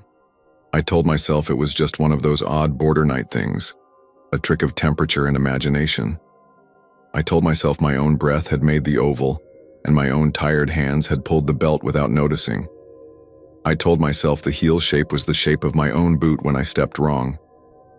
But none of those stories sat straight. The heel print stayed on the mat through 2 drives to the feed store and a run to H-E-B. Only when I took the mat out to wash it, because the sight of it had started to make my stomach roll, did it finally release. The hose water turned it into milk that ran off the edge and made a comet on the driveway concrete before the sun erased it. I didn't tell Miguel until Monday. He listened without smirking, which is why he's my friend. He nodded and said, "La niña de la caliche," like he was naming a kind of moth. I said, "What?" And he shrugged and told me he'd heard 3 versions of her from 3 different old-timers. A girl who'd walked off from a quinceañera and into a flood. A girl who'd been left sleeping under a tree while her folks fixed a tire and never woke up. A girl who'd followed her brother to the river and stepped on nothing. No deja huellas, he said. She doesn't leave prints. She walks when El Norte blows. Folks see her near the ranch gates. They say if you see her twice, you die. But they always say that. I laughed because that's what you do. But it wasn't the kind of laugh you want to hear from yourself again. A week later, I was south of town again, same route, same wind, same dark. I wasn't going to think about her, I wasn't going to look. The radio was tuned to a game, Eagle Pass, losing this time, and I kept it a little too loud. Somewhere, past the casino glow, I realized my hands were sore from clenching and made myself ease them. The road unrolled. The fences took what the wind handed them. When movement touched the corner of my eye, I refused to see it. Then I saw it anyway. Ahead, much farther this time, not in my lights, but in the moon-washed lane, a small white shape walked the shoulder. The sundress looked gray in the moon. The hair was the same. The walk was the same. I felt the strangest half-feeling, a piece of grief, a piece of relief. Like the world was confirming it hadn't just been me and my bad imagination. I didn't stop. My chest went hollow like the inside of a cooler. I kept my speed, I kept my eyes on the lane, I kept my mouth shut. As I came up even with her, my window cracked on its own, just a centimeter, enough for the outside to say hello to the inside. Cold settled on my collarbones, familiar, and the breath oval bloomed once on the glass. The seatbelt light did not come on. The buckle did not click. The dome light stayed dark. All that happened was this. The chain on the nearest ranch gate swung once exactly as before, like someone had given it a little tug you give when you're about to pull it open for company. I passed. In the rear view, the dust made a curtain where she had been. When the curtain fell, the shoulder was empty. That's what keeps me up lately, more than the voice or the belt or the heel. It's the way the world seems to shift to make room for something you can't prove afterward. A chain swings, a breath fogs. A heel shape holds dust better than it should. Nothing dramatic enough to make anyone else believe you without you sounding like you want to be believed. I told one other person, Mr. Alvarez at the feed store. He put a bag of cubes in the bed and said I looked tired. I told him because he knows everybody and everything, and I was sick of holding it alone. He took it in with that careful old man silence, handed me my receipt and said, "Drive slow on the caliche. That dust, it looks like it takes your tire, but it takes your attention." Then he added like a footnote, "My sister saw her by Rosita once. Thought it was a Quince girl too. Said the dress didn't get dirty." He looked out the window like the parking lot might be listening. She asked for a ride. They drove a piece. Seatbelt light came on. He glanced at me and smiled, not unkind. Machines know more than we think. I don't know what she wants. Home, she says, and we took her there, or near there, or to a place that calls itself that because there are names for where we end up, and that's one of them. Maybe she's just making rounds like old trains do, stopping where the lamps are out. Maybe she only needs witnesses and not saviors. Maybe the border has more than one kind of crossing and we pretend we only guard one. If I see her again? No. When I see her again, because I've got that feeling in my bones like the sound a rail makes when a train is still a day away, I think I'll do exactly what I did before. I'll slow. I'll not make a big deal. I'll open the door if that's what the air tells me to do. I'll drive where she says. I'll sit and listen to the wind and the coyotes and the train and the seatbelt, that tiny, polite chime like a child trying not to interrupt. And afterward, I'll have something small to point to, some polite little fact. The smear on the mat, a tugged chain, a breath on the glass, that won't sound like enough when I say it out loud. For now, the mat is clean, though when the light hits it just so, I swear there's a darker place where the caliche settled better. An oval about 3 inches long. The chain at Miguel's gate squeaks in time with nothing. The seatbelt light works the way it's supposed to. On clear nights, I hear the train rolling in from the river, a long, patient thing that takes its time to arrive. And I lie in bed, counting the horns and feeling right at my collarbones a coolness that might just be memory. If I dream, I don't remember. If I don't, I wake tired anyway. You can decide what to call what I'm telling you. People have names for everything. The old-timers say she never leaves footprints. They say that like it's a punchline. But if you ever drive south of town on a windy night and the dust is up and the mesquite sounds like it's whispering your name, and you see a small white shape where the shoulder brightens and falls away, you'll understand why it matters that she doesn't. Because the thing that followed me home didn't need the ground to carry it. It used the places we make for ourselves, the seat next to us, the space on the glass where our breath goes, the dumb little warning lights that care about us more than we care about ourselves. And that means there isn't a fence you can weld in place or a chain you can pull tight enough to keep her on her side of anything.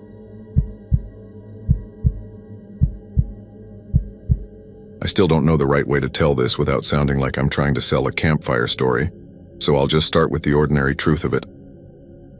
It was late October in Abilene, the evening dry and just cool enough to make folks Pretend it was fall.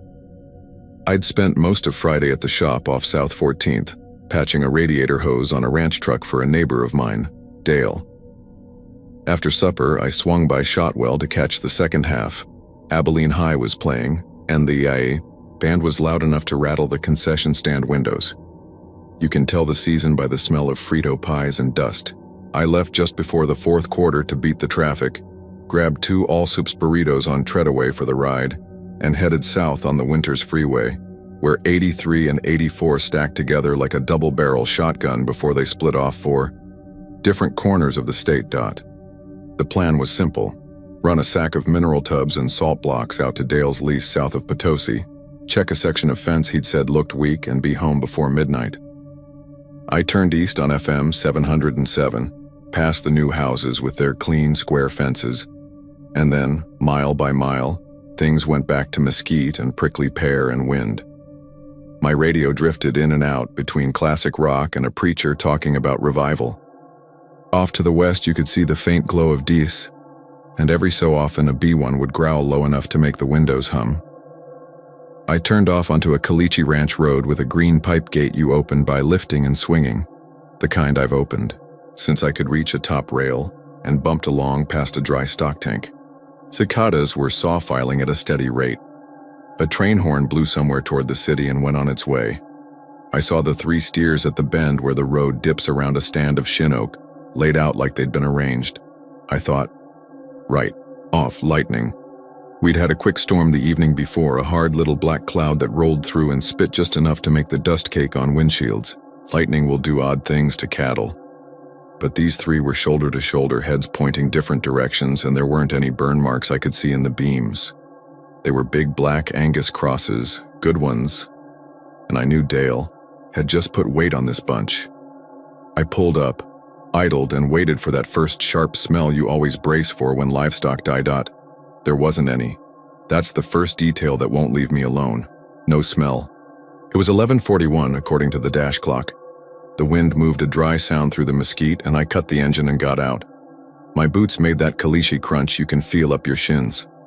In the headlights, the steers' hides looked clean, the way they do after a brushy cow rubs off on them, and the dust around them was scuffed, but not in the way you see with a long struggle. I waited again for the scent to find me.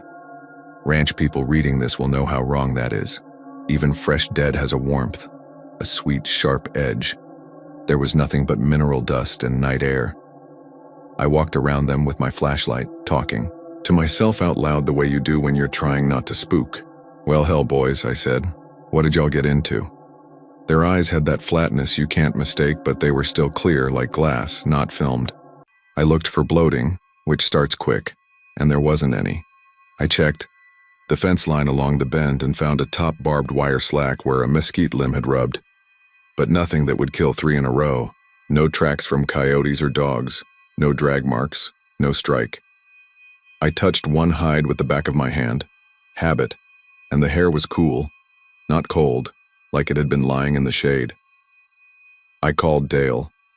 It rang a long time, and when he answered, he sounded like someone who'd been asleep since halftime. "You ain't gonna like this," I said. "You got 3 down by the shin oak dip." "What's wrong?" he asked, and I could hear him moving, finding his boots. "I don't know. They look placed. They're not bloating." He grunted, said he was coming, and hung up. I set a salt block on a T-post by the gate, killed my headlights to save the battery, and stood there under a white slice of moon. Cicadas droned. Far off, one coyote yipped and shut up fast, like something clapped a hand over its mouth. 15 minutes passed. Maybe 20. I listened hard for flies and caught myself, holding my breath to hear them, and there still weren't any. The night felt padded, as if someone had hung heavy blankets on the mesquite. Dale rolled up with his old Ford rattling and his dog, a blue heeler named Buckshot, thrashing around in the bed. He killed his engine, grabbed a mag light, and we both approached like we were giving a stranger's trailer a wide berth. Buckshot jumped down, got within 10 yards, and then the hair along his spine stood up. He whined and made that restless circle dogs do when they want to please you but don't want to break their own rules. Dale told him to get in there, and the dog flattened his ears and backed up behind our knees. We both stopped and let that sink in. "You smell anything?" I asked. "Nothing," he said. He sounded irritated, like he was being pranked by the universe. We did the same sensible checks. He cursed quietly and put a hand on a hide and flinched like it had shocked him. "Cold," he said. "Not cool, cold." He held his palm in the moonlight and rubbed his fingers together as if his skin had gone numb.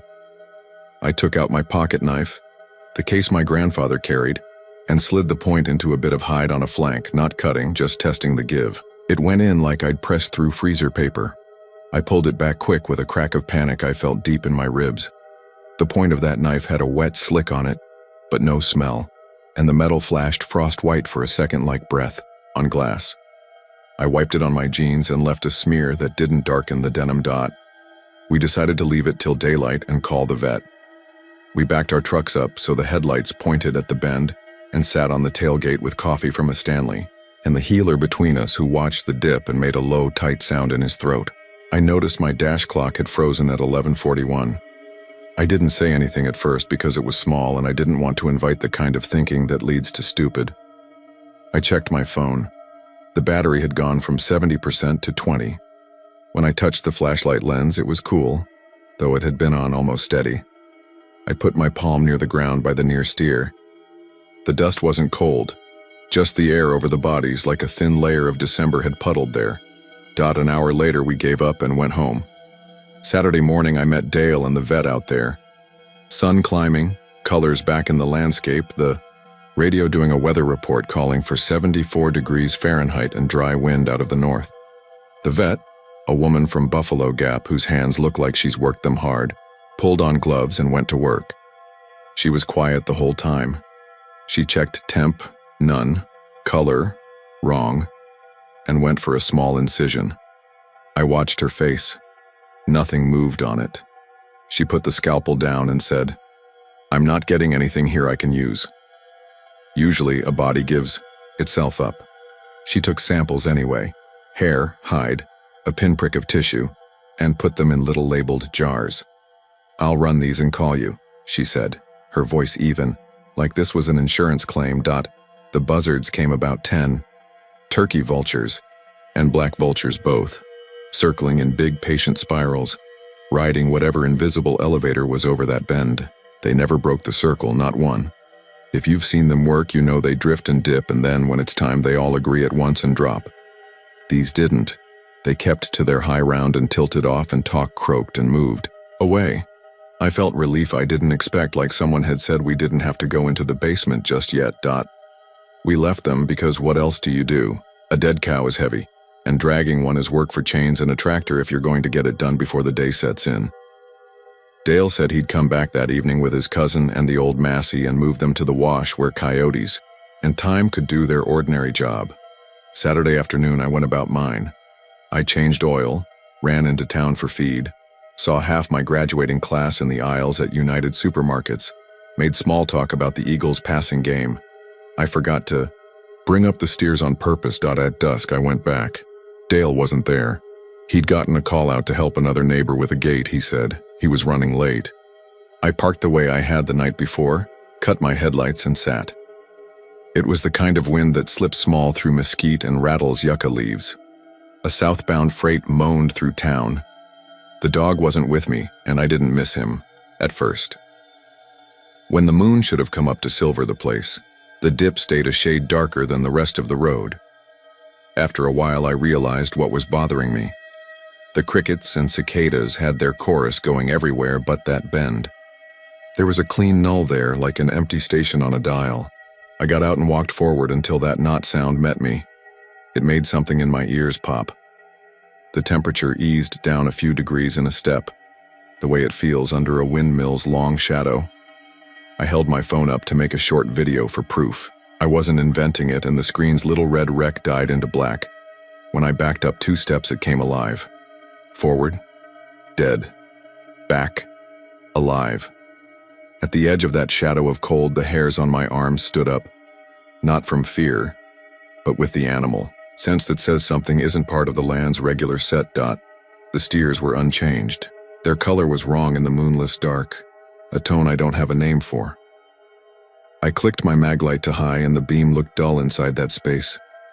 Like dust is hanging thick, but the air was clear. My knife in my pocket felt heavy and hard, as a frozen carrot. I don't know why I did it, but I tossed a pebble in. It hit one flank and rolled off without a sound. I could hear my own breathing loud in my head. I said, "Hey," to the night, not sure who I was talking to.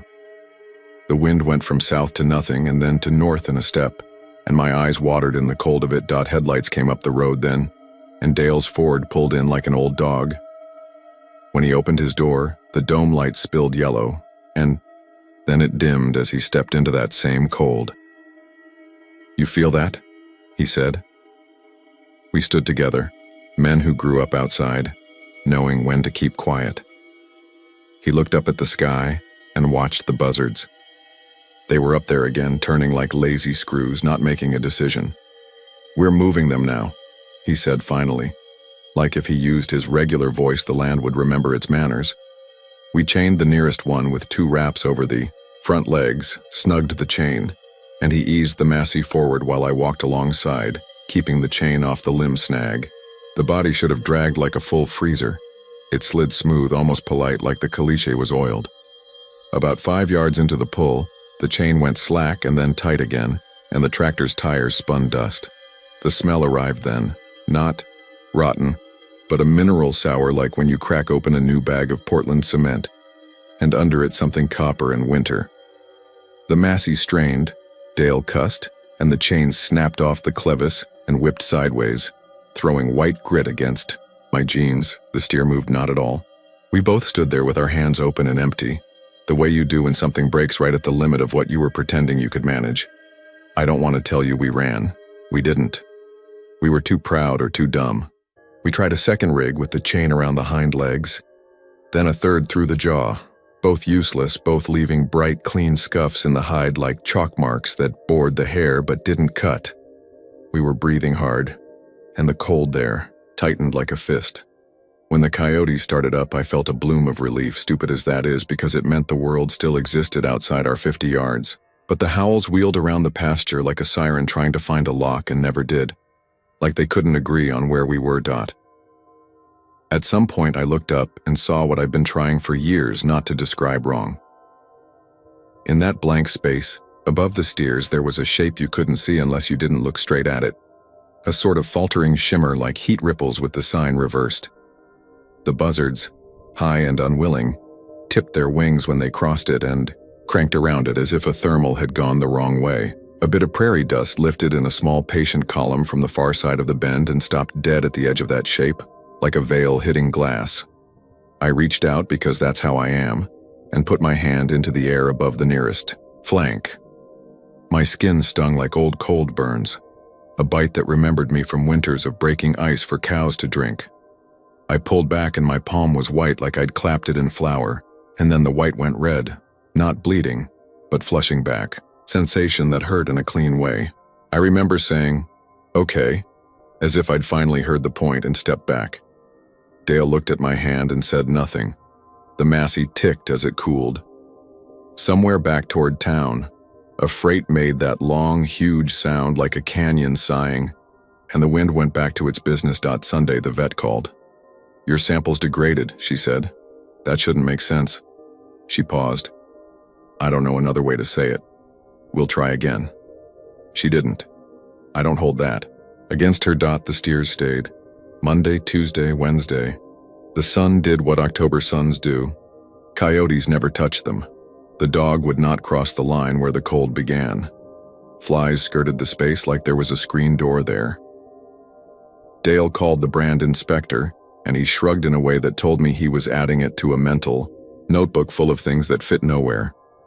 The extension agent from the county came and took soil cores and got nothing but numbers hung out at the ends of the chart, like a field with a salt lick poured into it and then washed away. We tried to dig around one to roll it. The shovel blade slid off the caliche like it was glass.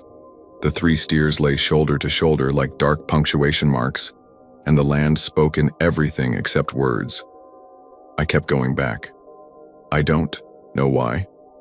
I think sometimes you circle the unexplainable because you're hoping to grind it down into something you recognize, One night, a line of high school kids in pickup trucks went past on 707, horns and whoops after a wind, and the sound washed over the pasture and back like water over stone. I could hear the laughter until it reached the bend, and then it came, out thin and tinny like a radio playing from another room. When the trucks were gone, the buzzards adjusted their circle and kept turning dot. The first rain came the next Thursday, one of those systems that pushes a pale wall across the big country and makes everything smell like wet chalk and creosote. I sat in my truck at the gate and watched it walk toward the bend. When the wind hit, I could see sheets of water slant between me and the shin oak. Inside the space where the steers lay, the rain slowed in the air, each drop a small bright thing, falling through syrup. It piled weird on their hides as if the hair were wax. It slid off in clean lines that didn't leave muddy streaks, just new bright dust where drops shattered. The smell that rose wasn't rot. It was the same cement metal winter we'd had, that first night. When the storm passed, everything steamed except that place. 2 weeks later, Dale called and said, "They're gone." I drove out like my hand had turned the wheel for me. The bend looked the same from a distance, and then it didn't. The 3 bodies weren't there. There were 3 pale ovals in the caliche, like places where the sun had bleached sheet metal, and then you took the sheets away. Around each oval, the grass stood up bright as if somebody had drawn a circle and told the land to behave better outside than in. In the centers, the dust had a different look, tighter, smoother, like old plaster. I crouched and touched one and felt a slickness like a kitchen counter wiped with vinegar and left to dry. My palm went cold and then hot. The dog sniffed, sneezed sharp, and cut a wide circle before he settled down with a conversation he was having deep in his throat. We didn't talk about it out loud much after that. The vet stopped taking our calls about it, and I don't blame her. The brand inspector checked a box somewhere and moved on to real theft. Dale ran cattle on the far pasture for a while and left that bend empty. I drove by too often. If I was being honest, I'd say I still do. In July, when the heat lays a hand on the back of your neck. In January, when the northers rake frost across the grass. In May, when the mesquite blooms lie yellow and sticky on the ground. I roll up slow. Stop. Listen. There's always a bird somewhere, always the highway hum, always a train grumbling like some old foreman you can't see. And over the bend, there's sometimes a way the air looks wrong. Not every time. Not reliably enough to prove, but enough to make me adjust the way I breathe, and I find myself checking my watch. When it sticks at 11:41, I don't say anything. I tap the glass and keep my mouth shut. The evidence I have isn't the kind you can hand a stranger without sounding crazier for it. There's my grandfather's case knife. The point dark in a way metal polish won't touch, and if you leave it on a windowsill, it gathers dew on clear mornings, just a blush of wet like breath. There are the 3 ovals you can still see if you know how to look. There's a dog with a scar down his muzzle who won't put a paw inside a circle only he can smell. There's a photo on my phone I took of the bend the last night before the rain, and the file has the right size and the right date. But when you open it, the pixels show you nothing but a soft gray that cleans your eyes and leaves them watery, like you stared at a weld without a mask. I know how some of this sounds. I know Texas is full of people who'll tell you about lights over Lubbock and ladies in white by lakes and trains you can hear where the tracks ain't run in years. I don't have a theory to sell you. I don't think it was a government thing from Dias, some invisible fence we blundered into. I don't think it was a curse or a prayer or a line on a map drawn by anyone who took a breath and left footprints. I think the land is older than our ways of describing it. And sometimes it coughs up a pocket where rules change and things go quiet and the gears slip a notch. Those steers lay in a place where rot didn't know what to do. The buzzards wouldn't land because they were smarter than us. And if there was a thing hanging above that bend, it wasn't a thing with a name. It was a pause. Last week I drove that way after dropping a part at a shop in Tuscola. The sun was getting low, turning mesquite shadows into long black ropes across the caliche. I stopped at the gate, opened it one-handed, let it swing on its hinge while I pulled through, closed it like I was in no hurry. The dog made a show of sleeping until I killed the engine. Then he sat up and stared at the bend with his ears forward and his paws pressed tight together. The evening had that Friday night in fall feel, even though it wasn't Friday, just the sound of a distant PA and whistles carried farther than they deserve. I walked up until my boots faced the first oval, and the cicadas, loud everywhere else, faded down to a suggestion dot high overhead. A handful of buzzards turned their big, patient circles. They didn't drop. Nobody does if they can help it. The calm wind shifted north and touched my face like a cold palm that wasn't there a second ago. I checked my watch without meaning to. It said 11:41. It was nowhere near that. I tapped the glass and turned away and did not hurry because there wasn't any need to hurry and no point either. On the way out, I stopped by Allsup's and bought a burrito I didn't want and didn't eat. Because when you don't know what to do, it helps to do what you've always done. Hold something warm in your hand and let the radio drift between songs and a preacher and tell yourself the land is the land, and you'll keep driving past that bend and checking the buzzards. And you'll never know more than you already do. You just hope that whatever kept rot from doing its job won't turn its interest to you, because you've got your own job to do. Open gates, close them, fix fences, watch the sky, listen to the train, and keep moving when the wind says so.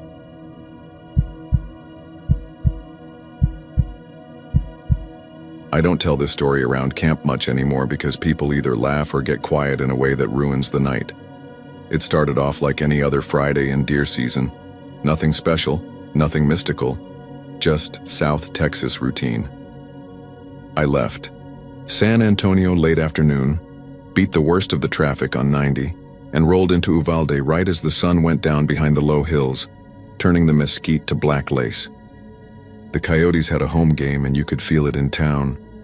The high school lights bright over the rooftops, kids with face paint at the stripes grabbing fountain drinks, the grocery store packed with folks buying brisket and charcoal. I topped off at the Valero by the railroad tracks and picked up a sack of ice at H-E-B, then texted my cousin Daniel I was 20 minutes out. The air smelled like dust and warm tortillas from the taco stand, and I remember thinking it felt good to be back where the windmills cut at the sky and the land runs flat and quiet, except for trains and coyotes.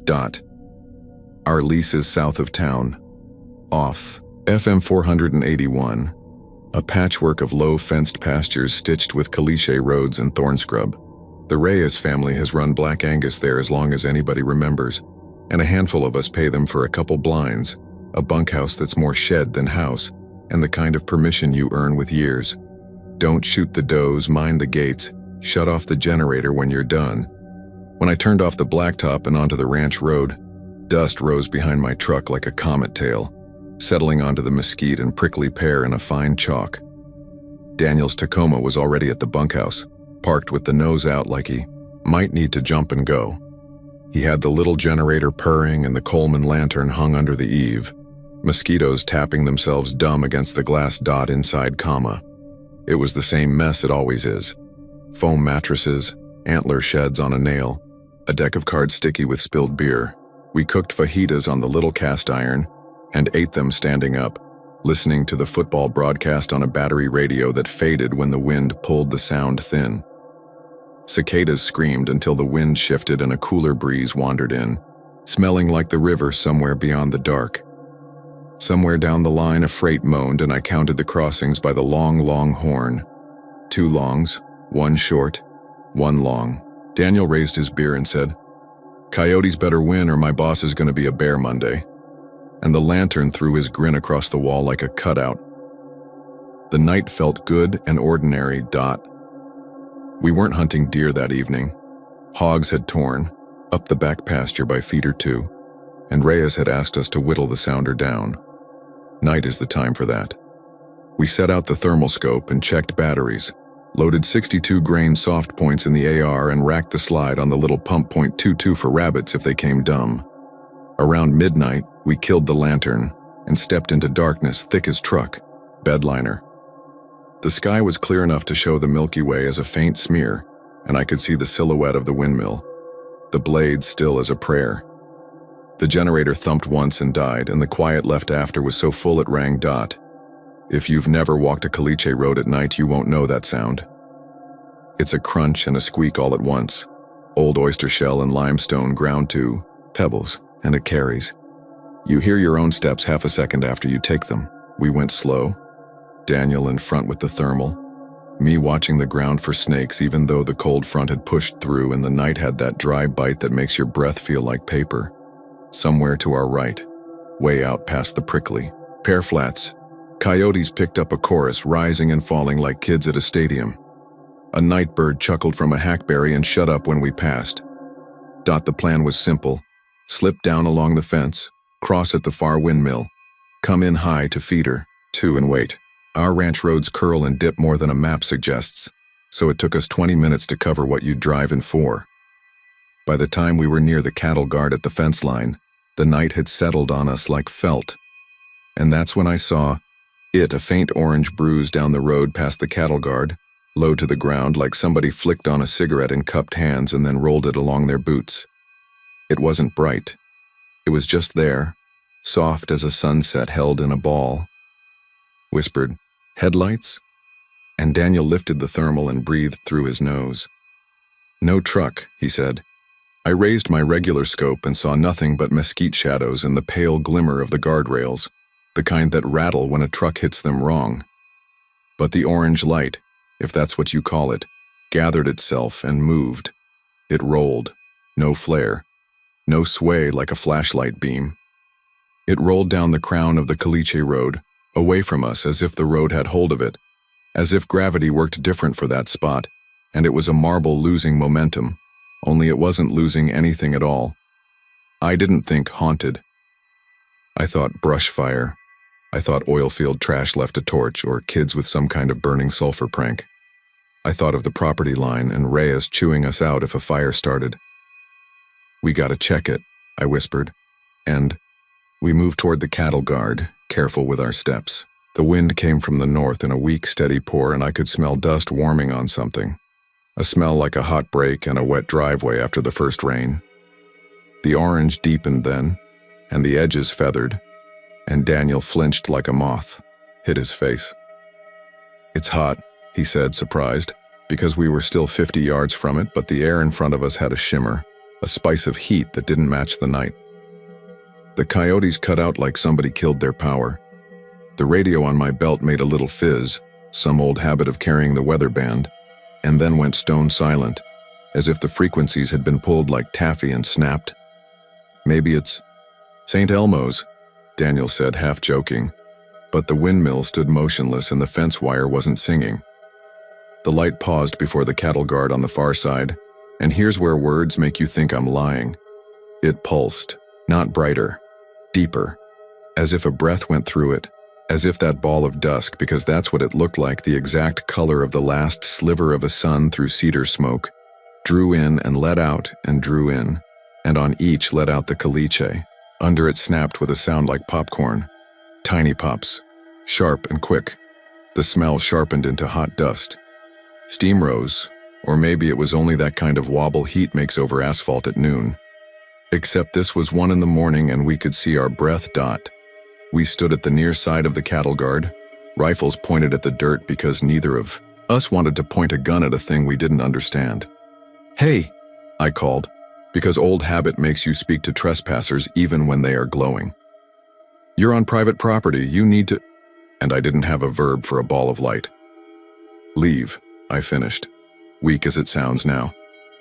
The ball shifted like it heard me. It rolled forward and the battered steel bars of the cattle guard, paint long gone and rust thick as bread crust, warmed. You know the smell of hot iron? Like blood, if blood could burn. The bars gave a dry knock as they expanded. The light rolled over them and then under, at the same time. That's the only way I can say it. It threaded itself through the spaces between the bars and the air above them as if it were both liquid and not. My jaw went tight and I had the dumb thought that if I could touch it, it would feel like holding a jellyfish you know will burn you to the bone. It stopped between us and the windmill, settled in the low spot of the road like a drop of syrup on a plate. It wasn't big, a basketball maybe, but it kept the night back around it in a way that made everything else dimmer.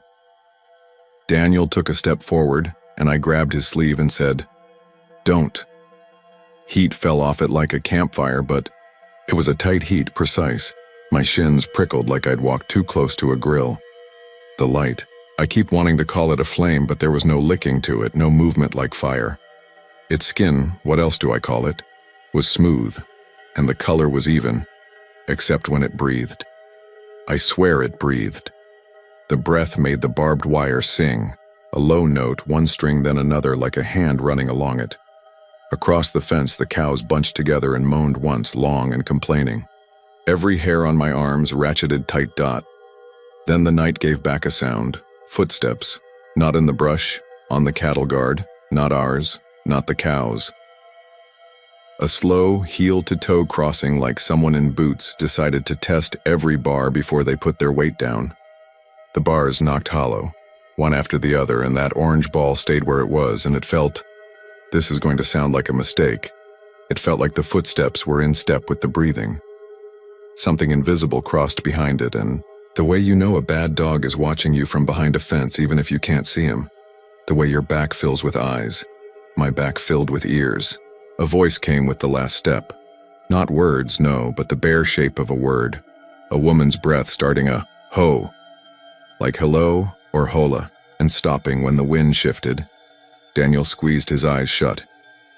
"Did you?" he started. I said, "I heard something," which was true even if you couldn't write it down. He lifted the thermal again and cussed. "It's nothing," he said. "It's everything." In the scope, there was only the hot stripe of the cattle guard, bright white where the light had touched, and the faint white beads of caliche pebbles below where the road was suddenly hotter than the grass. The ball itself? Nothing.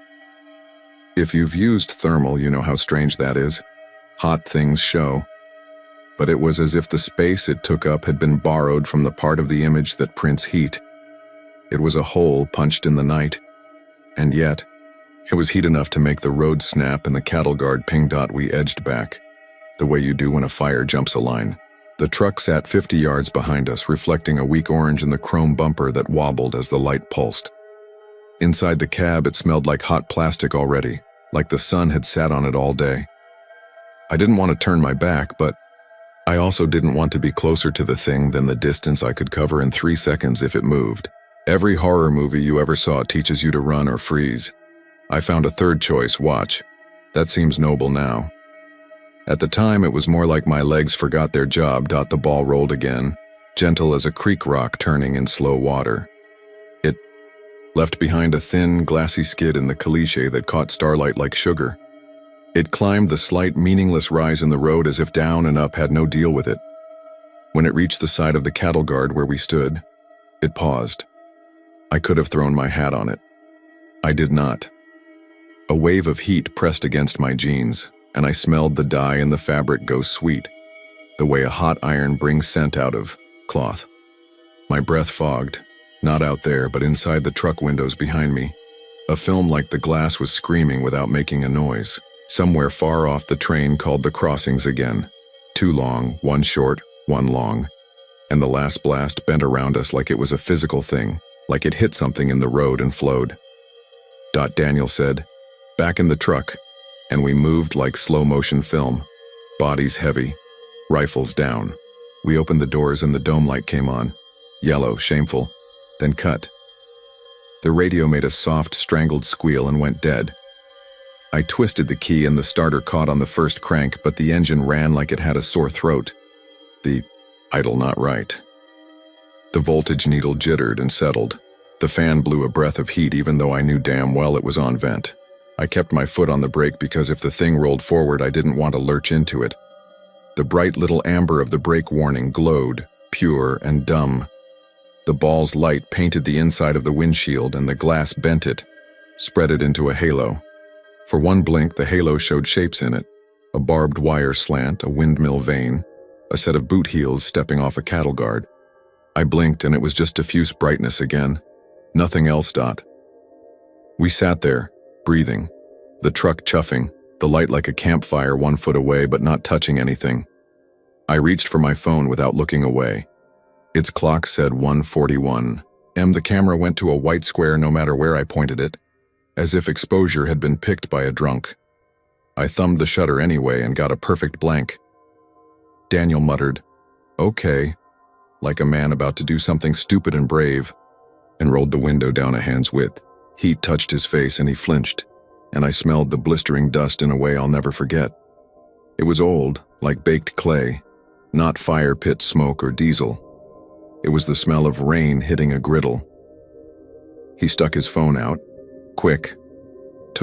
A burst pulled his hand in. His skin wasn't burned, just pinked like he'd been near the grill too long. He sucked a breath and laughed through his nose the way you do when you're close to tears and don't want to say it. Then, unshowy. As a dog choosing another spot to lie down, the ball rolled away.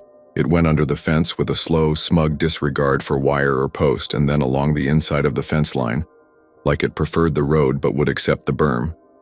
It moved toward the windmill, and as it passed, the tail of the windmill, painted, once white under barn dust, warmed to a faint red, and a slow creak came out of its rusted hinge. The ball turned, not as if it saw, but as if the world tilted and took the 2-track toward feeder 2. It did not set the grass on fire. It did not scorch the prickly pear pads. It left no flames, only that tingle in the air of hot things moving through cool places. We put the truck in gear and followed at a distance like we were giving a drunk friend extra space on a sidewalk. At feeder 2, we stopped and watched it pause under the timer box. No pigs had come, not since the first hint of that light, and the camera I'd set weeks ago clicked twice like a polite old lady's tongue. The ball breathed.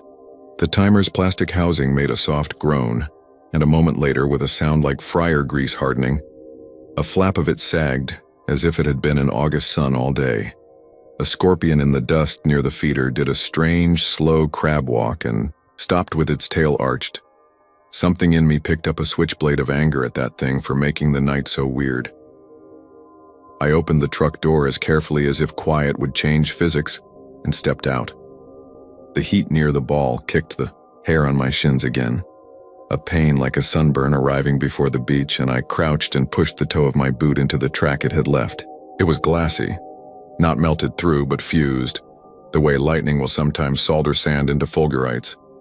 Only this was a road, and this was a lick-long skid shaped like a lazy S. I touched it with my fingers and jerked back. It wasn't red, hot, but it had heat, the kind of heat that scolds you into respect. "It's leaving," Daniel breathed, jittery and relieved, and he was right.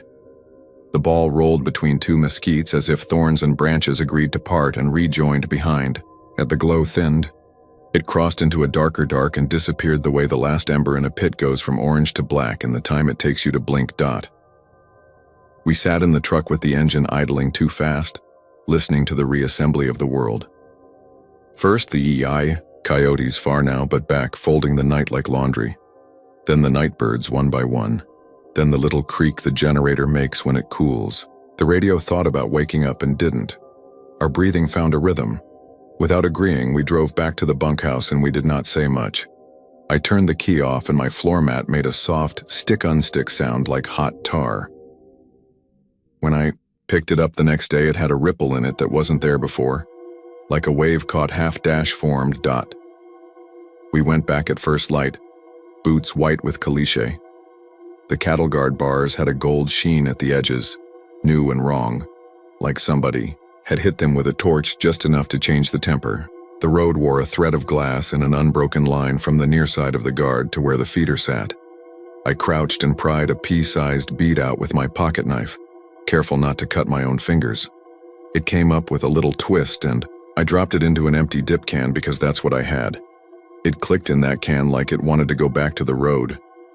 The feeder's plastic did have a slump, not melted through, but tired, like it had aged 10 years overnight. Daniel held his phone at arm's length out of habit and made a face. "Somehow the timestamp says 1:43 a.m. on every picture," he said. "Even the one I took at 1:41. He scrolled. Buzzards, none. Hogs, none. White field of nothing in one frame, the timer an overexposed comet, the rest grain and gray. He showed me the burst from when he stuck his hand out the window. White squares all except the last one had a corner of something like saffron fog, as if he'd shot the inside of a lampshade. We hiked to the windmill and found the faintest blush of rust gone to rose along the hinge and the tail. I touched it and it was cold as any metal in morning. A train went by while we stood there, and I counted cars because that's what you do when you're trying not to think of the thing you saw. 68 cars, 2 engines, 1 helper shoving. My stomach hurt like I'd laughed too hard the night before. But I hadn't laughed much at all. Reyes came out around 9 in his old stick-shift Ford, the door that says Reyes Ranch Enterprises painted by a cousin. He's a man who doesn't smile unless the temperature is perfect and calves are dropping on schedule. We showed him the road. He squatted with a sound like a barn timber settling and poked the glassy line with his pocket knife. Lightning? He offered finally, a gift of a word to let us put it in a drawer. No storm, Daniel said. Reyes nodded, true, and chewed the inside of his cheek. My abuelo used to talk about witches' fire, he said, not looking at us when he said it, picking at caliche until he worked a bead loose. Bola de fuego, they called it, in the brush, or on the tracks. He said you don't follow it, and you don't make it mad. He glanced up and his eyes said this was foolish talk that shouldn't be set loose on the day. Y'all see pigs? He added, rescue rope of a question. We shook our heads. Well, he said, and that was that. Took the bead home in the dip can and put it on my desk as if it were a souvenir. From a place where the rules had a bend to them. I told myself I'd take it up to San Marcos to the geology department, ask if heat lightning or a burn pile could make caliche glass up. A week went by, then 2. Life built its stacks again. Monday meetings, the little red badge on my email, the sink disposal making a new bad noise. I'd catch a whiff of hot dust on a cold day and my skin would remember the way that heat moves without touching, and I'd find an excuse to think about something else. The dip can click if I moved, yet I told myself it was just the weight shifting on the metal. Then about 3 weeks after, close to midnight when the night gets long enough for your guard to sag, I woke in my little house off Marbach to a sound that does not belong in a city. It was small and mean. Pop, pop, pop, like tiny knuckles, rapping caliche. The kind of sound glass makes when it's cooling too fast. I lay very still and held my breath, and it came again. A tiny staccato with a breath between each snap. I swung my legs out of bed, and the floor was cool as ever. I stood at the window and looked down at the driveway I'd poured with my hands and watched a stripe of light move without being. That sounds like word salad, I know. There was no glow. There was the motion a glow would make if it dragged its heat like a finger on a fogged mirror. The gravel, not caliche here, but crushed granite, popped 3 more times, quiet as a cat's footfall. A train far away called the crossings, and the last horn stretched thin and strange. I looked down at my own feet and saw an amber curve on the hardwood from the street lamp and told myself I was out of it. I went to the door and put my palm near the gap at the bottom, the way a kid tests for fire, and the air there was hotter than the rest of the room by the smallest degree. A degree meant for secrets and for making you feel foolish. I watched that. Space under the door go not bright but less dark for the length of a held breath. My hand lifted to the deadbolt on a muscle memory and did not turn it. Something small, marble coin, tapped the aluminum threshold from outside with the authority of a tiny hammer. I did not open the door. I did not lean down and put my eye to the crack like a character who wants to be a lesson. The popping stopped. The heat left the gap like a sigh. I stood there and the house clicked the way houses do when their temperature changes by a hair. I heard a dog down the block lift a soft complaint and then think better of doing more. The train horn finished itself and the night put its shoulders back on. I stood there long enough to hear my heartbeat slow. Then I turned the deadbolt the rest of the way and opened the door. There was nothing there. Nothing anybody would call something. The driveway lay gray and pink in the street lamp with the stain where my truck drips oil like an old man's cough. But near the threshold on the first line of concrete lay 3 tiny beads fused to the top of the grit, new as spilled BBs set in glue. I crouched. They caught the street lamp just right and returned it as a warm, secret orange. I touched, one with the back of my finger, and it was room temperature and very, very hard. I kept meaning to take them with the first bead up to San Marcos and ask a grad student to tell me I'd found construction aggregate that had been heated in a kiln. I still mean to some days. I still catch myself waiting in a checkout line at H-E-B or idling at the tracks on 90 while the freight pulls itself by. And the moment the second long horn floats down, I taste hot dust in my mouth like I've bit into a mesquite bean. And I know in the part of me I don't trot out in daylight that somewhere on some old ranch road, a thing shaped like an idea is rolling slow and patient down the crown, choosing when to breathe, choosing where to pause. The last time I was back down off 481 just before Christmas, I stopped the truck by the cattle guard even though I didn't want to, and put it in park and turned off the radio and counted to 20 and listened. The bars did not ping. The wire did not sing. The coyotes, way out, told a story to each other about a rabbit that had been there and then wasn't.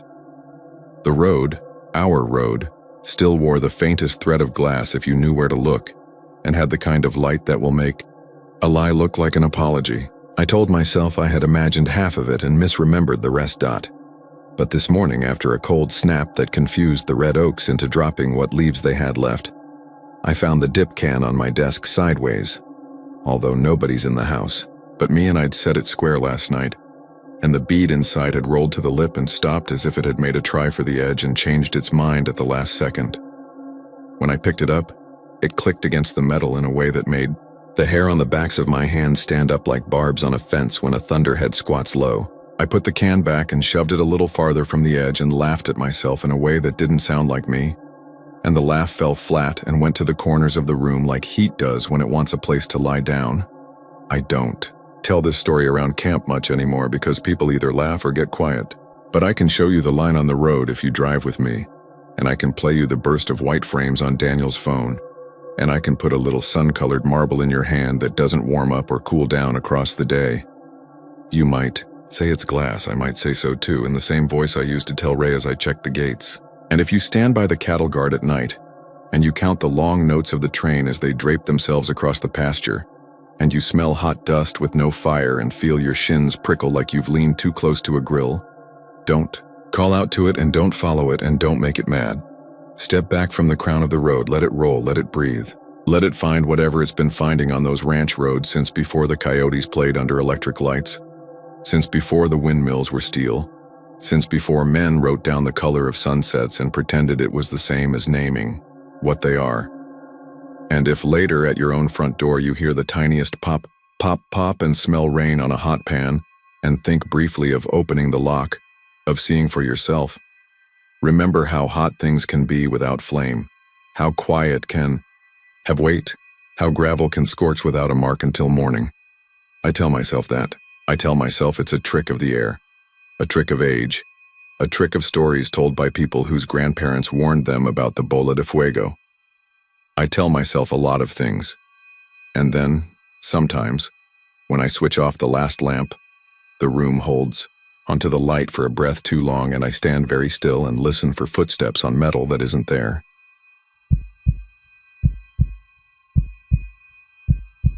I know wind.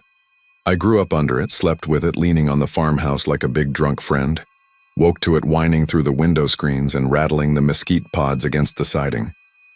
You learn the moods it has out here, the pushy south, wind that smells like coastal marsh, the northers that come through like a slammed door, and those summer evenings where it lays down flat as a pond and the air feels like warm syrup. What I'm saying is, I know the difference between wind and a voice. And on that August Saturday, the one after the Apaches had their first scrimmage and the whole town still had sticker dust on their shoes from the bleachers, I heard voices coming out of a broken windmill at the edge of Mr. DeLayon's place. I heard them more than once. I still do on some nights, even in my own house with the AC off and not a leaf stirring. I was out there because of a favor. Mr. DeLayon is a good man, works cattle the old way and pays in cash, and when his oldest boy tore his ACL and couldn't climb the windmill to fix the pump that filled their west pasture trough, he asked if I'd run out and see about it. I'd done odd jobs for him before, mending fence, resetting posts that had heaved in a rain, rewiring the light at the working pens so it didn't pop the breaker when you ran the squeeze chute. He said it was nothing big, just a cracked vane, and maybe a busted stay rod, and he didn't want to wait on the pump guys from Seguin. You get up there, tie off good, and tell me what we need to order, he told me. I'll bring you a 6-pack and a pan of Gloria's tres leches for your trouble. You don't turn down that dessert, Dot. It was still hot at 6 in the evening, that kind of heat that sticks to you, and I stopped at the Buc-ee's off I-10 in Luling for a Big Red and a bag of those beaver nuggets I swear I don't like but always end up buying. I waved at a kid in a Gonzales Apache shirt who had eye black on at a gas pump, still smeared from the scrimmage, and his dad asked if I thought Coach would run the option this year. We got the backs for it, I said, even though I knew he wasn't asking me so much as talking football to make the day feel normal. It all felt normal, in that good Texas way where you know people's faces at gas stations and everybody's got a cousin in Cuero or Shiner. Dot. The windmill was off a caliche track that spun off FM 532, a little ways past where the road humps up, and you can see tree lines disappear into heat shimmer. The tower sat back from the fence line, 4-legged air motor, maybe 30 feet tall, the kind you see all over down here, stair-stepped ladder welded to one leg, a narrow catwalk underneath. The gearhead, the tail had taken a hard gust at some point. The sheet metal crumpled at the corner like a kicked beer can, and one of the shuttered vanes on the wheel was cracked along a rivet line. The pump rod was still moving, so the sucker rod and leathers hadn't failed entirely, but the motion felt wrong, a hitch every third stroke that I could feel through the tower when I laid a hand on the leg. The trough below had a skin of green where the water sat, and dragonflies skated over it. In the pasture, Mr. De Leon's Black Angus stared like they always do, like they suspect people of lying. Dot. There was no wind. That's important. There wasn't, even a whisper. The pecans beyond the fence were still and the grass didn't twitch. The only sound was cicadas sawing, a pickup 2 miles off on 90A, and the metal tick of the sucker rod when it changed directions. The air had that blank, heavy feeling where it presses on your ears. I pulled my gloves tight and started up, belt clipped to the rung for the tie-off when I got to the top. The steel ladder had blistered paint, and the heat came into my hands through leather anyway. By the time I was at the catwalk, sweat had bleached the salt lines on my cap and stung my eyes. I know the moment it started because I was reaching for the gearbox casing to check play in the main bearing. My palm touched the sun-warmed metal, and the whole tower thrummed, not hard, just a vibration like the purr of a big cat. I'd felt that before too, the way a tower hangs onto the last bit of wind, but this wasn't that. The wheel wasn't moving. The tail didn't quiver. Somewhere deep, lower than the pump rod, the well itself maybe, a hum started. It ran up the legs into my boot soles, into my bones. I could feel it under the base of my tongue. I took my hand back and it stopped. I put my hand on the casing again. The hum came back. Dot. If that was all, I would have chalked it up to some resonance with the sucker rod column in the well. Metal sings in funny ways. But when I leaned forward to put my ear near the casing, I heard something that made my hand clench, to the metal without meaning to. The hum had letters in it. That's the only way I can explain it. Not words you could exactly write down. Shapes that your ear wanted to make into words. The way a radio sounds when it stops between stations, right where you can almost hear what the man is saying. There was shape in it that wanted to be speech, and then it was speech. Hold it. And, you hear me? And a girl's voice, high and cut short like the tape skipped. A laugh that wasn't happy. A murmur of several voices layered, like they were in the next room through sheetrock. Not loud, not even something you could play back and point to, but it crawled straight up the inside of my skull. I snatched my ear away and almost lost my balance, which would have been the end of it. But my belt caught me and I bumped the tail and cursed and stayed on the catwalk with both boots braced against a crossbar. The steel had gone cooler under my palms. I had gooseflesh all up my arms in the 100-degree heat. Somebody out here? I called down, because your brain looks for the stupid solutions first. The Angus kept looking at me like I was a TV. The pasture didn't answer. A train far off gave a horn, and the sound slid over the fields like a blade. Dot. When the wind is dead, you can hear things carry. It's the kind of evening in Gonzales where you can sometimes hear the announcer at the football field doing his sponsor, reads all the way to the river. The air had that quality. I put my ear up again on purpose this time because I didn't want to climb down, knowing maybe I'd imagined it. The hum was there, and the voices were there, and something else was there. My name, clear as you like, in my mother's voice, Andy. She's been dead since 2009. She never sounded exactly right on recordings, but she sounded exactly right in that casing. Not scared or urgent, just the way she called me when I was a kid, and she needed me to bring in the wash before a squall. I took my hand back like I'd been shocked, but I didn't climb down. Not yet. I told myself, loose bolts. Microphone effects. The way the pump rod can carry sound down like a string and cup phone. I told myself I would tighten what needed tightening, get the part numbers off the vane, and go on home. I checked the drive shaft, wrenched the set screws with hands that didn't want to be steady, measured the vane panel with a tape that rattled too loud.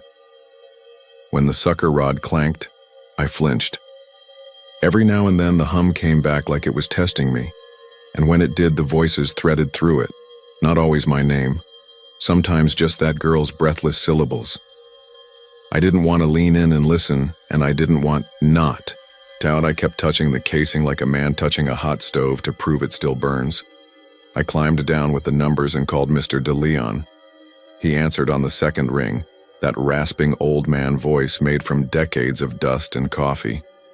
I told him what I needed him to order. I did not tell him what I'd heard. He said thank you and asked if I wanted a plate. Gloria had made enchiladas. Maybe tomorrow, I said. I want to come out early and put this on before the heat sets in. You can wait till Monday, he said. Cows got the creek. He meant the Guadalupe where their fence line touched a lazy bend. No hurry. I could hear a radio behind him. Tejano turned low, fryer oil hissing. I said Monday would be fine, hung up, and stayed in the truck with the engine running for a minute, AC thrashing. The windmill sat in my rear view with its stilled wheel like a giant sunflower staring at nothing. It did not look like something that could say my name, Dot. At home, my wife asked if I'd eaten, and I said I wasn't hungry. The house smelled like laundry and soap and the mildewed sweetness of a new pack of kitchen sponges. We sat on the couch and watched a replay of the Cowboys preseason, and the announcer sounded like a windmill hum with words in it. I laughed at something dumb, and my laugh sounded unfamiliar. When the AC cycled off, the house settled. The silence came down like a dome, and in that weird hyper-silence you get in Texas houses built in the 70s, I heard a whisper from the floor vent under the coffee table. I didn't catch a word. It was like a mouth without breath. I turned the fan on and kept it on all night. It made my wife mad because she always gets cold by morning. You're not made of money, she said. I told her I just needed some noise. On Monday I went back with a new vane panel, cotter pins, and a little bottle of blue Loctite in my pocket, because I don't like do-overs. I stopped at H-E-B and bought a breakfast taco because the lady at the counter calls me Hun in a way that makes bad days less bad. The day was windless again, which was good for climbing, and the cows were moved to the front pasture. It felt different as soon as I put a foot on the ladder. I can't explain that in a way that won't sound like I was primed to be spooked. All I can say is, if you've ever walked into a church after hours when the lights are off and the sanctuary still has people in it somehow, you know the feeling. I tied off and got to work. I pried the cracked vane loose and the wheel creaked and the whole head turned a fraction. I told the tower out loud not to do that. It wasn't a joke. It felt like I was talking to something that could choose to, be steady or not. I put the new panel on. I checked the tail more carefully and saw stress cracks near the pivot. There wasn't enough metal to trust it. I took a picture for Mr. DeLeon and texted it to him. I put my palm to the casing because of course I did. No hum. For the first time in 36 hours, I let my lungs all the way fill. I still don't know why I went down the ladder and put my ear near the tower leg itself, like somehow the ground would tell me something, but I did. The caliche at the base was cracked where the tower feet had settled. The old concrete pads were spidered, and in the crack nearest my boot heel there was a strand of baling twine folded into the seam like someone had pressed it there with a thumbnail. That made me mad in a way. You don't pass baling twine through concrete. It was tied into a knot I recognized, my dad's way of tying gate cord. He taught it to me when I was 7 so I could help in the dark on cold mornings, and it has a little extra loop that makes it easier to pull when your fingers are stiff. I picked that cord out with my pocket knife and it came free, slick and dusty, like it had been there a day, not 20 years. I put it in my pocket without thinking. I know that sounds like a tall tale detail.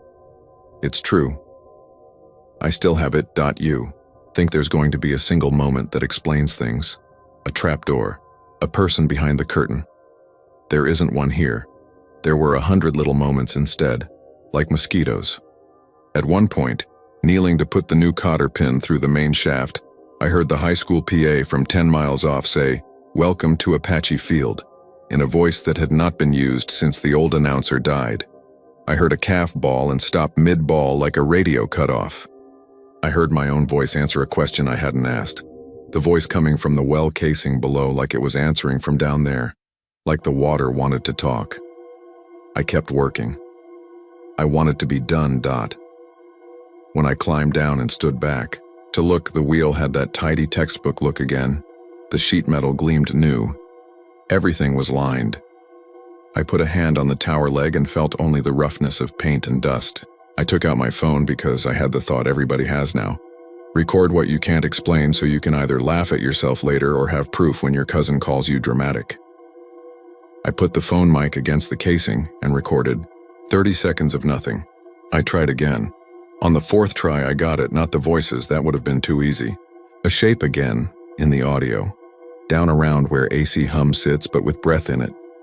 When I played it back in my truck, cranked up, you could hear the bump when my hand hit the casing and, laid under that, the syllables that wanted to become my name and couldn't quite, like a drunk trying to remember how to say it. It made my scalp try and run off by itself. I texted the clip to my cousin Leo in Cuero, who works nights at the turkey plant and thinks I make problems out of things that don't need it. He called me instead of texting back. "That's wrong," he said. "That's like when I leave the eviscerators running and step into the hallway and the whole room sounds like it's talking to itself. Don't be out there by yourself at night, primo. Tie a red ribbon or some Catholic thing." "I'm not Catholic," I said. "Then a ribbon won't hurt you none," he said, and hung up. I told myself I was through with it. I handed Mr. De Leon the parts receipt and told him the tail would need replacing before the next big blow. He gave me the six-pack and a hug that men his age don't give easily. I took the hug, took the pan of tres leches and drove home reminding myself all the way up 183 that machines sound like people sometimes, and grief makes you hear things. I slept with the fan on again. The sly part of my mind played me a game. If it's really something, it will talk when the wind stops. It won't be the fan. It will be when the fan dies. At 11:42 p.m. The power blinked. Not out, just a hiccup that made the digital oven clock go 12 o'clock and the fan blades coast. In the breathless, fanless beat that followed, a voice said, my name from the AC vent in the hallway with the exact tone my mom used when she woke me for school. "Andy, hey babe, up." She called me babe sometimes in the mornings, the way moms do with boys who already have whiskers but still hug their mothers. I stood in the hall and saw the nightlight throw its little triangle on the baseboard and the air sat like a held breath and I said no, out loud, and my voice shook and I hated that. The power came back and the fan rattled back up and the house went from a chapel to a laundromat again. I did not wake my wife. I watched the oven clock blink until it stopped looking like numbers. The next day, Mr. De Leon called. "We got water," he said. "Good work. But I can't get this one calf to come near it. You ever see a calf refuse a trough?" "Plenty of calves are dumb," I said. "I know dumb," he said. "This ain't dumb. It's like she hears something she'd rather die than hear." He laughed then, a dry paper sound. "Come get the rest of these enchiladas or I'll be offended." I went because I didn't want to go. It's a logic that makes sense if you've ever looked straight at the spot in your yard where you know a snake might be. The evening was 2 steps cooler, a bit of a breeze from the south. The tail on the windmill should have been straight and dutiful. It was cocked off a few degrees, fighting the wind like a stubborn mule. I didn't like that. A vane doesn't decide its own mind, it's all physics. I walked over slow. Plate of enchiladas in a grocery sack like I might need to use them as an offering. Before I got to the base, I heard women talking. I won't write what they said because there's some things that feel like they live in the telling and I don't want to feed them. It wasn't my wife, it wasn't my mom, it wasn't voices I knew. It had that party line sound older folks talk about, like half the county on one bad wire. It came from the mouth of the well, not the head, not the gearbox, not the wheel. It came from down where the sucker rod drops into dark. The wind moved the grass and the voices didn't move with the wind. They stayed the same volume like they were tied to the well opening. I called out again like an idiot. Hello? Somebody there? My own voice got swallowed. The grass rubbed against my jeans and some of the blades stuck to sweaty skin like hands. The hum came back in my bones, the same pitch as before. This time it had a regular beat, a pulse like a cheap electronic metronome, and it matched my heart for a second and then went half a beat behind, so it made me feel like I was tripping. I hate that sound now. It makes me feel like I'm being walked backward down a set of stairs I can't see. I did what any stubborn man does when the world goes crooked. I climbed. I didn't have a harness that time. I didn't plan to do anything but look, put my hand on the casing for one more proof, or one more lie. Halfway up, my boot slipped on a rung I've climbed a dozen times and never missed. The slip was small, an inch, but in that inch the hum jumped up a note and something whispered in my ear from very close that did not come out of my earbud, or out of the pasture, or out of any understandable place. It said, in a voice like my own, trying not to panic, "Don't look down." So of course I did. Below me, the shadow of the tower stretched too long for that hour, like it knew a different sun. At the base, a figure stood. No height I could gauge, no details I can swear to beyond hat brim and shoulders. But in the outline it held something like a coil of rope or a loose loop of hose.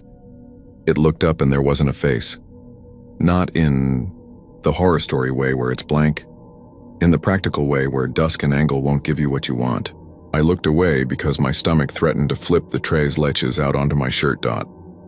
On the catwalk, I put both hands on the casing because I had the sudden belief that if I took one hand off, the head would turn and take me with it. The wheel, which should have been laid over by now in the soft south breeze, ticked one vane forward and stopped.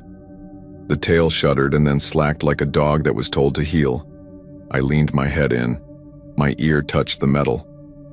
There wasn't a hum this time.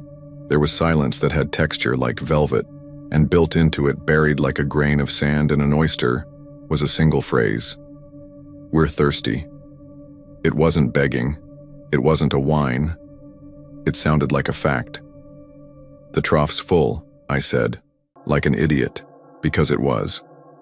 My voice went into the casing like a coin down a well. The silence peeled back. The voices came like you'd turned a handle. The girl laughed again. A man said, "Hold that gate," in the trailing off way that means the gate fell. I smelled something. Then that didn't belong in summer. Wet iron, like the smell when you unset a T-post and the ground lets go. The metal under my hands turned cool. Out of habit, I looked up to the wheel, and in the tiny reflection on the polished edge of a vane, I saw a person standing where I stood, doing what I did. Except the person had a different cap on, the kind my dad wore in the 80s from a feed store that closed before I was born. He, if it was a he, tilted his head in the reflection, and I saw in that flash that his mouth was open as if he was listening hard. When I looked back at the metal proper, it was my own face reflected, warping, in the curved steel. My phone buzzed in my pocket hard enough to make me jump. It was my cousin Leo texting, "Don't stay, no further explanation." I hate him for that text and I love him for it. The wheel ticked again, and somewhere below my boots, someone climbed. One rung and then another, the faint ring of a toe on a bolt head. But when I looked down, there was no one on the ladder, only the shadow at the base, which had moved half a rung to the left of where it should have been given the way the sun had slid. The bailing twine in my pocket tugged like it was caught on something. I pulled it free, and in that silly human way, I tied the loop of twine around the nearest tower leg and pulled it snug like a charm. It made me feel stupid and small and alive. "Okay," I said to the well, or the voices, or the patch of sky that had gone darker blue. Okay. That was all the prayer I had. When I came down, the shadow stretched into where my boot should land. I put my boot down anyway, The figure at the base did not move, but I felt a pressure in my chest like you feel when you drive over the big bridge at the coast and your stomach thinks you're falling. I walked out into the pasture and stood with the cows until I was sure the tower wasn't going to turn and follow me. They didn't want to be near me. They stood with their sides to me and the white of their eyes showed. One of them bawled, one long note, and then every insect quit at once and the quiet opened, like a punched-out wall. I did not go back after that night. Mr. D. Leon took the head down 2 months later after a blue norther tore a panel halfway off and made the whole rig beat itself silly. He said he was going to scrap it, sell it for metal, but the day he dragged the head to the barn on a chain, the barn swallows left and the cattle broke the fence and went to the creek on their own. He let the head lay in the weeds behind the working pens for a while, telling himself he'd get around to it when the price went up, the way people do. The first still night after he set it down, Gloria heard people in the backyard, like a crowd, had gathered polite as you please. She looked and saw nobody. She told me this at HEB, standing by the freezer where they keep the frozen fajita meat. She did not smile. "I made you another pan of cake," she said. "For nothing in particular?" I nodded like that was normal, and we talked about the price of diesel like that fixed anything. You want a piece of evidence, something you can point to in your hand. I have 3. One is the baling twine in my junk drawer, tied in the knot my dad used to tie, though I never taught it to anyone else. One is the audio file on my phone that I don't listen to but I can't bring myself to delete. A file that, if you look at the waveform, has a peculiar regularity you can't see in any of my other recordings. A little heartbeat of quiet every 12 seconds on the dot. The last is a voicemail I found on my phone the morning after I tied the twine. It came time-stamped 11:57 p.m. The same time you can see on my oven clock, captured in the video I accidentally recorded when the power blinked. The voicemail is 10 seconds long of dead air that is not dead, with a skip in the middle where it stutters like somebody tried to say my name and the phone wouldn't let them. The caller ID says, "Unknown," with the number 000000000. When I took it to the cricket store in town to ask if my phone was haunted, the kid with the eyebrow ring told me it was a server glitch.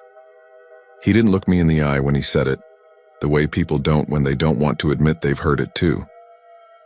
I moved the box fan from the bedroom to the hallway and run it year-round now, which my wife hates because winter is for quilts and quiet. I say it's for circulation. I say it keeps the house from getting that musty smell. Sometimes in the middle of the night when the fan motor winds down by a hair as the voltage dips, I hear all the words the wind didn't say. They are not all bad. Some are just names, little curls of sound like you'd hear on a Friday night walking past the bleachers, people calling to each other. Once, clear as a bell, I heard Coach's voice say, 62 belly, and I saw my hand in the dark make a fist like I was about to block. Another time, not long ago, I stood at the sink and the tap was off, and the house was quiet, and out of the sink drain came the soft laugh again, the one I don't like, and my mouth flooded with the taste of well water from my granddad's place near Yorktown, metallic and cold and clean in a way city water never is. I spat into the sink and it tasted like blood for a second and then like nothing at all. I don't go out to that part of 532 much anymore. You can avoid places in a country this big if you want to. Still, things find you. Last month I was driving US 183 at dusk, following a hay trailer that tossed chaff into the air like confetti, and I looked off to the right where an old place was getting cleaned up. New paint, new gate, somebody brave moving back to country, life. And in the middle of the pasture lay a windmill head they'd cut down and dropped. No tower, just the wheel and tail laid on the grass like bones. There was the air motor script on the tail, red worn to pink, and a nicked panel that caught the sun. The wind was dead, nothing moved, but the blades turned a quarter turn with the tiniest tick I could hear even with my truck windows up. It wasn't wind, it wasn't heat shimmer. It turned like a hand below had reached up and tried out the handle to see if it still worked.